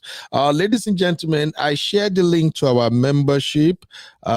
Please, if you deem it fit to join our membership, use that link to join us. I want to appreciate all our members, all our 299 pay members. You are the reason we do this every day. We don't take this for granted. God bless you all. Please don't be a stranger. You can always be part of the winning team. If you want to support us, it's just $2.99. You can join our membership. Political Roundtable comes up every day, God permits, when I have time, and we just examine what's trending. You already see how we do it now. Don't be a stranger. Always join the conversation. All right, ladies and gentlemen, Uncle Dayo, what's your final take, sir?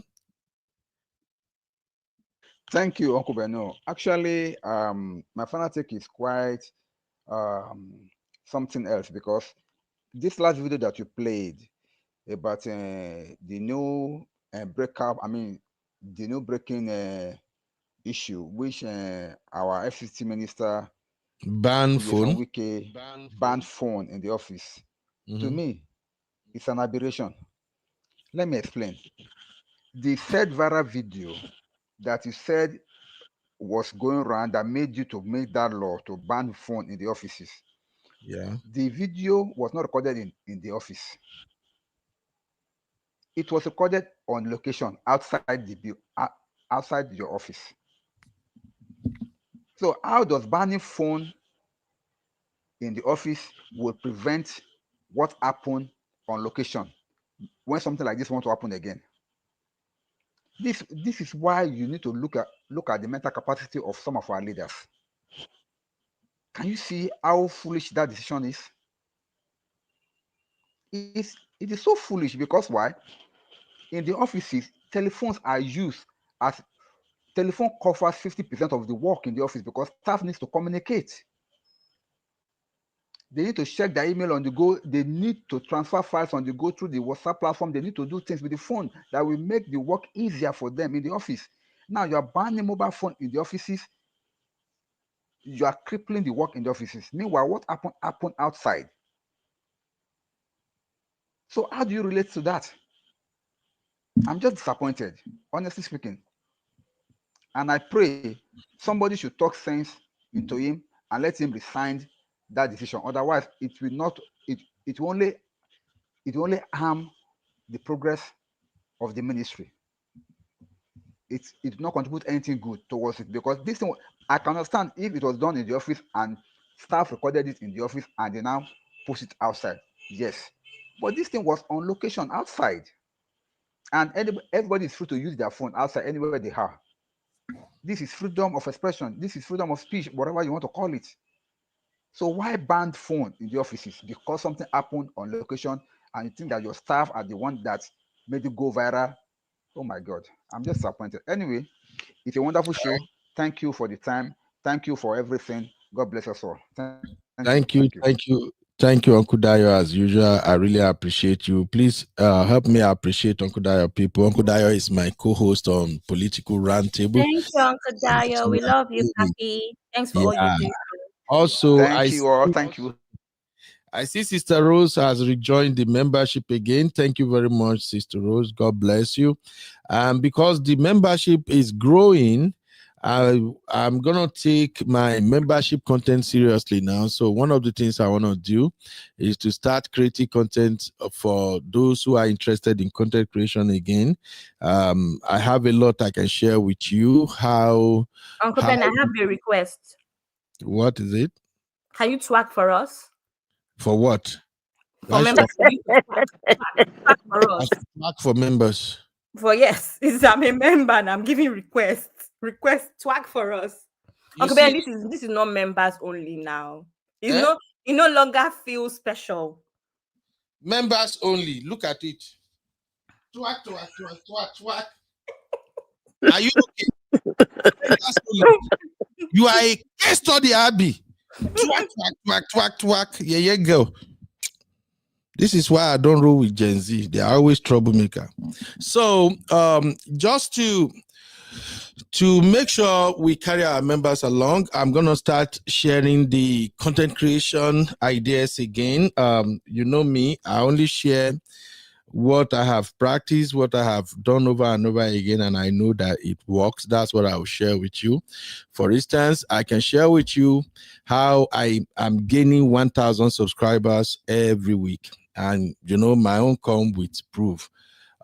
If you ask Real Farm, I always share the growth and development with them. So if you have a channel, you want to grow, you want to have 1,000 members every week, 1,000 subscribers, I will share that, but those content will be for members only.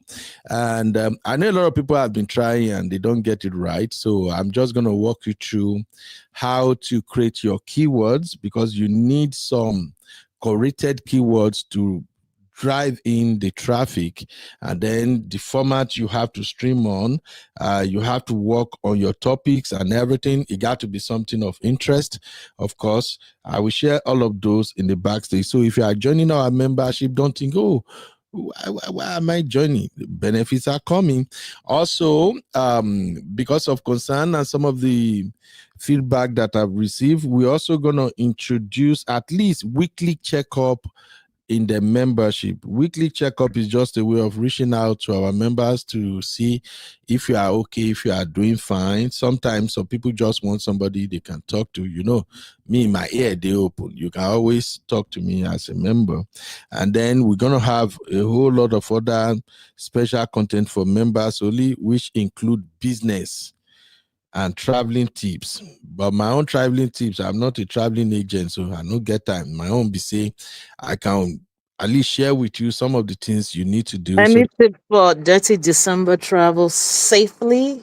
Yeah, that one is there right now. So I've always told people, if you really don't have something serious to do in Nigeria, I don't think you should go for dirty December. Anything can happen. That country is I'm not going. no. Yeah, the country is super fragile right now. We never know, maybe Donald Trump is still coming gun blazing. I hope he won't come. Now, for people who want to send message to me, you can follow me on IG. My IG handle is Uncle Benu25. Just drop a message there, or maybe there are videos you want us to react to. Just drop it there. Thank you very, very much, everybody. I really do appreciate you. All right. Abby, before we leave, do you want to announce the show tomorrow real quick? And as Abby is doing that, we're going to take our last poll, our exit poll for the day. The exit poll is, did Officer Yerima disrespect Minister Wike? Drop 1 if you think he disrespected Officer Minister Wike. Drop 2 if you think no, he did not. So that is our exit poll, and that is what today's show is all about. So let's have it. Did he disrespect Wike, or he was just doing his job? Please vote, okay? All right. Drop your vote, people. Okay, Abby, over to you, mama. Okay, sorry. I want to say my final take first. Can I? All right. Just real quick. Very quick. I actually literally only have 2 words. What I think, though, is that the men at the top, the senior officers, will resolve it amongst themselves, as always. I feel like General Baratai already won them. You know, he went through the corners. He won them in parables, like we say, right? And because they already know what the military can do, mind you, they are one. You have to remember that these people go to the same academy, they go to NDA together, they are together. So you can't really, the Nigerian Armed Forces is one when it comes down to it. And I think because a lot of people remember the last coup, they will actually tread carefully. That's what I think. But they will resolve it amongst themselves, and chances I will never hear about this anymore. So I just wanted to say that. And now I can talk about TSC. Yep. Okay, so let me just remove the banner so they can see the thingy very well. Okay, so for tomorrow's show, which is at 3:30 p.m. EST, 8:30 p.m. BST, 9:30 p.m. WAT. That's Nigerian time, most of Africa. Tomorrow we have a show called From Courtship to DMs, Dating Then versus Now. So it's going to be a light-hearted show, not too heavy, nothing heavy, just funny dating stories, what dating used to be versus now, now that this Gen Z era, back in the day there used to be proper courting. We've spoken about it before, Uncle Ben, like letters, just amazing stuff. But now everyone has access and everyone thinks they have options. So we're going to be exploring all of that, talking about some celebrity moments, some funny moments as well with dating, both our personal experiences and stuff that have gone viral on the internet. So join us tomorrow. That's all, Uncle Ben. All right. Thank you very much, ladies and gentlemen. This is another wonderful show. It is Political Roundtable. My name is Ben Uriu. I'll see you all in the next one. Thank you, Uncle Patrick. Uncle Patrick said he didn't salute Wike as FTC commandant. You're not supposed to salute. Wike is not a military man. Biona Julius say America wants to put down Nigeria as they did Libya. African countries have to wake up, unite, otherwise Africa will still lock down. Yeah, we'll continue our coverage on that tomorrow. In fact, I think the international media houses, they are beginning to give Reverend Ezekiel attention. So I saw him on the news conference and some station. We will continue our coverage tomorrow. So on our last poll, I did not get your vote, people. So I asked, did Officer Yerima disrespect the minister? Okay, that's why Uncle Patrick say one. He didn't salute Wike. Chairman Fred said 2. He did not disrespect Wike. Thank you, my brother. Our own Auntie Grace said 2. Nope. Auntie Sister Rose said 2. He did not disrespect Wike, and that is commendable. All right, everybody. Thank you for spending time with me and my team. I'm gonna leave you now with the video of this drama, and I'll see you guys tomorrow. Enjoy. Will you stop that? I'm an officer. I have integrity. Shut up, your mouth, put I yourself. will not shut Will you keep quiet? Give me a big fool. I'm not You are a big fool. This country cannot continue along this line. My friend, you see, I have no document. Bring the document. I have documents and everything. Excuse me. I'm a minister. You cannot tell me. You cannot tell me that. We cannot continue to add in this impunity. Where the approval even to keep. You cannot continue this way. This country cannot continue along this line. How can that man at his level, even if he has a problem, he cannot reach me and say, I'm sorry, see what I have. You will send soldiers to intimidate who? We are all from this country. And this is government. You cannot be higher than any government. You cannot be carrying guns to intimidate people to not to do their work. Let me tell you, if not government, you will defend staff who spoke to me here. You could have killed everybody here. No problem. I'm not one of those that they can intimidate. I'm doing my job. We are not intimidating anybody. That's what you're doing. The civilian, the engineer mobilized to site, and then staff or workers of SCDA look at this. No, listen now. That is threatening them. And that was when the admiral gave the order. He cannot give order against government. Because the papers are complete and he said it's submitted. Are you the one? Listen, you don't the police one. Are you the one that will say paper? What will show me that you are, first of all, show me that government gave you this. Show me that you have an approval to build what you are building. It has nothing to do with I'm a vice admiral, I'm a lieutenant general. That is not it. We must work according to law. We must work according to law. We forwarded everything to you. So you? No, can you not tell like this? Don't tell like this. Don't you try this. I tell you, don't tell me this. Keep quiet. Keep quiet.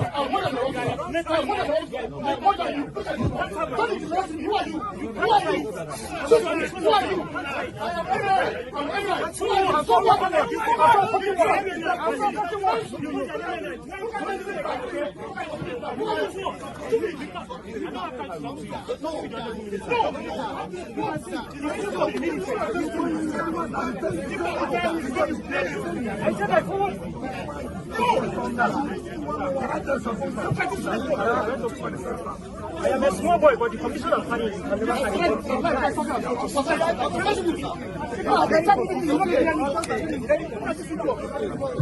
very good.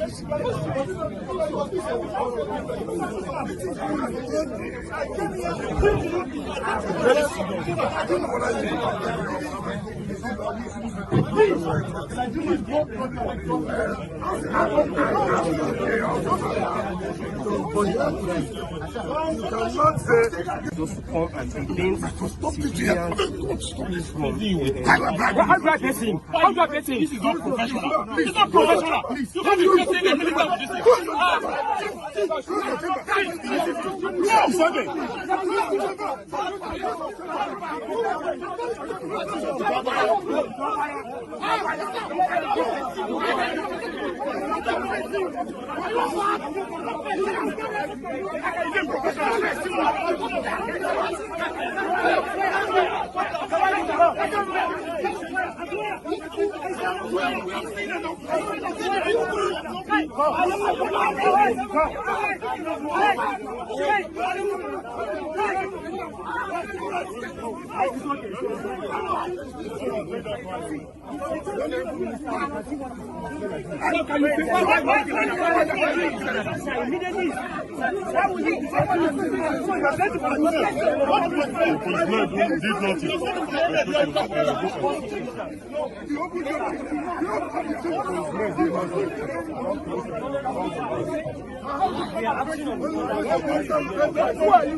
It doesn't matter. It doesn't matter. Matters. I'm an officer. Take to orders. So what? You're harder who than me. So I'm an officer. Take to orders. To order that you take illegal order. Mr. General. Okay. You can never develop this property. I will not allow it. No problem, sir. I'm only acting on my orders. orders. If you want to kill everybody, kill everybody. We will not kill you anybody. Cannot. We will not. We will not kill anybody, sir. You put yourself in trouble. We will not. My friend, you see, what is that? You cannot shut me up. You cannot shut me up. You are my junior. You cannot even talk when I'm talking. Because I have to reach you. You're only that way. I'll be talking and policemen will be talking. Hey, yeah, taking with us. We don't have very good. I'm not to carry security to intimidate. Because you're an officer. Nobody does that. We did not carry anybody. The man took that. We will not allow because he was chief of Naval. And then for you to carry land.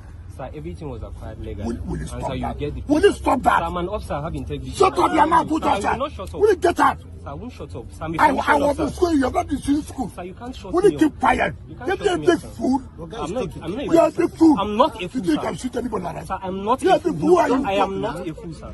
As for the time I graduated, you were in primary school. I'm acting on orders. Take for which order? You see whether you will not be here. Sir, you can't call me a fool. Go and develop your I'm an officer. I'm not a fool, sir. Okay, I'm with you.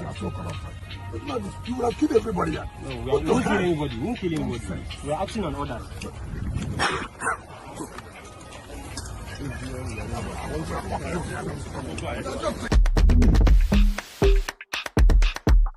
Will you stop that? I'm an officer. I have integrity. Shut up, your mouth. Put Sir, yourself. Will you keep quiet? Get me a big fool. I'm not You are a big fool. This country cannot continue along this line. My friend, you see, I have no document. Bring the document. I have documents and everything. You cannot tell me. You cannot tell me that. We cannot continue to add in this impurity. Where you are providing even to keep. You cannot continue this way. this country cannot continue along this line. How can that man at his level, even if he has a problem, he cannot reach me and I'm sorry. See what I have. He will send soldiers to intimidate who? We are all from this country. And this is government. You cannot be higher than any government. You cannot be carrying guns to intimidate people to not to do their work. Let me tell you, if not government chief of defense staff who spoke to me here, you could have killed everybody here. No problem. I'm not one of those that they can intimidate. I'm doing my job. We are not intimidating anybody. That's what you're doing. The civilian, the engineer mobilized to site, and then staff or workers of SCD look at this. No, listen now. You were threatening them. And that was when the admiral gave the order. He cannot give order against government. Because the papers are complete, and he said it submitted them. Are you the one? Listen, you don't the you have. Are you the one that will say paper? What will show me that you are good? First of all, show me that government gave you this. Two, show me that you have an approval to build what you are building. It has nothing to do with I'm a vice admiral, I'm a lieutenant general. That is nothing. We must work according to law. We must work according to law. We forwarded everything to you. Yes, so you? No, can you not tell like this? Don't tell like this. Don't you try this? I tell you, don't tell me this. You're fine. Don't tell me I'm lying.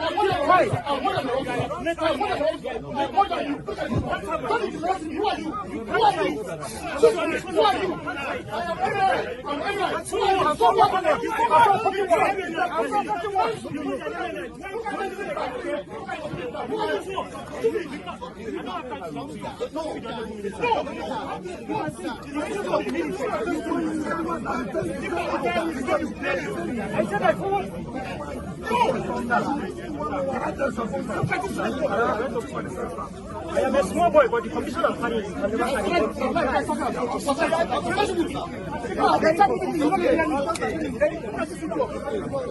very good.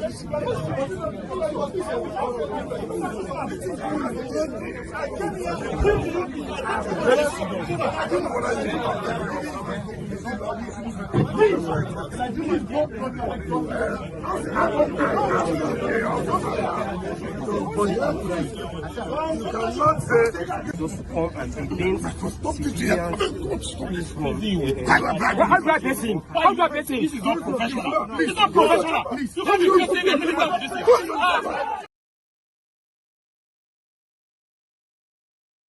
Commend the officer A.M. Yeriman who has stood tall in the face of verbal abuse and intimidation by the ever-power drunk Wike, who is generally very badly behaved. He does not seem to understand that public office should come with responsibility. Ordinarily, the military should not be anywhere close to protecting land or property of anyone. But when we are dealing with people like Wike, who take the law into their hand, who break the law at will, since he became FCT minister, he has been above the law. The law is clear that you cannot revoke Mr. A's land and give it to Mr. B. You can only revoke land in overriding public interest. Maybe you want to build an airport, a railway, a road, a hospital. But what Wike has been doing is he has been revoking ordinary people's land and giving it to his children, his friends, his political allies. And this is wrong. The only reason why we are hearing of this now is that he has gone to touch the land of a powerful man. He has been doing it to thousands of people since he became minister, and nobody has had the guts or courage to stop him. One of the reasons why Goodluck Jonathan, that I heard Goodluck Jonathan wants to contest against President Tinubu is because Wike went ahead and revoked his land. Why will you go and revoke Jonathan's land? For what? On what basis? You understand? And he revokes people's land, then give it to other people in contravention with the law. So when you live in a society where law is not respected, then you have no other option but to resort to self-help. And that is not to say that anyone is encouraging resort to self-help. But Wike is badly behaved. The company that was allocated this land that Wike went to invade to take, Santos Properties and its subsidiaries, they got allocation for 10 hectares in 3 places. That's 30 hectares. They were the one that cleared the land, compensated the natives around the place, put in all the facilities that the place now lose attract. The place is far away in Gadwa. And one of the former Naval chief was the one that went to go and meet this Santos company and said, oh, I want part of the land because I want to do my wife wants to do an event center.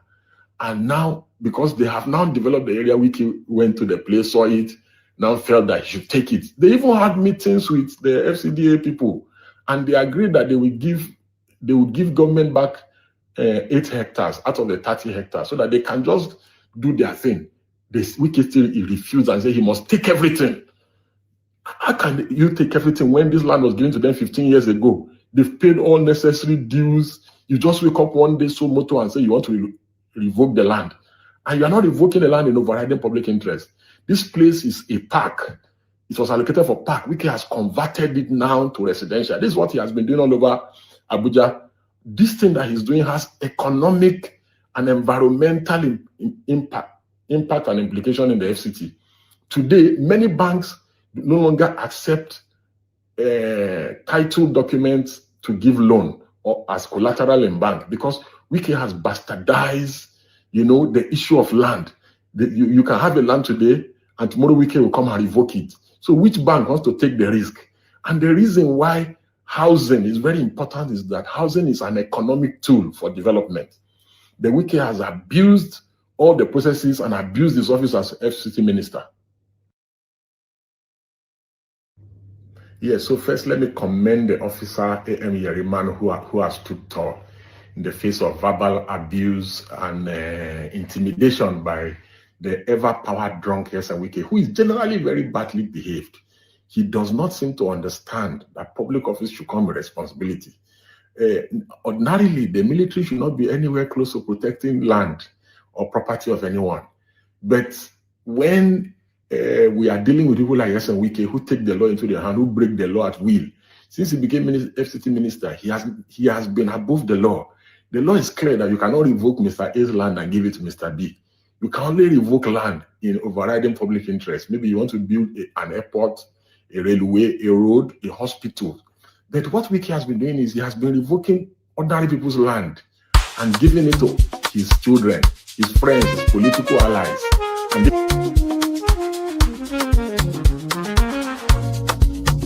Yeah. You be in the building. Hey, vibe with Uncle Bino. Let's go.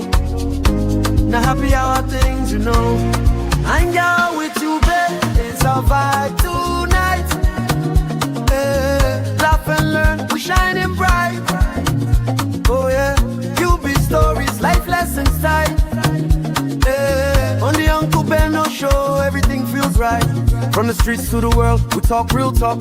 Vibes on the beat, make the whole place rock. Happy hour flow with smiles non-stop. Sip and chill with you, be the energy on top. You be stories, dropping them every day. Wisdom for life, the African way. From the grind to the glory, hear what we say. Tune in now, don't delay. Hang out with you, be it's a vibe tonight. Hey, laugh and learn, we're shining bright. Oh yeah. Stories, life lessons time.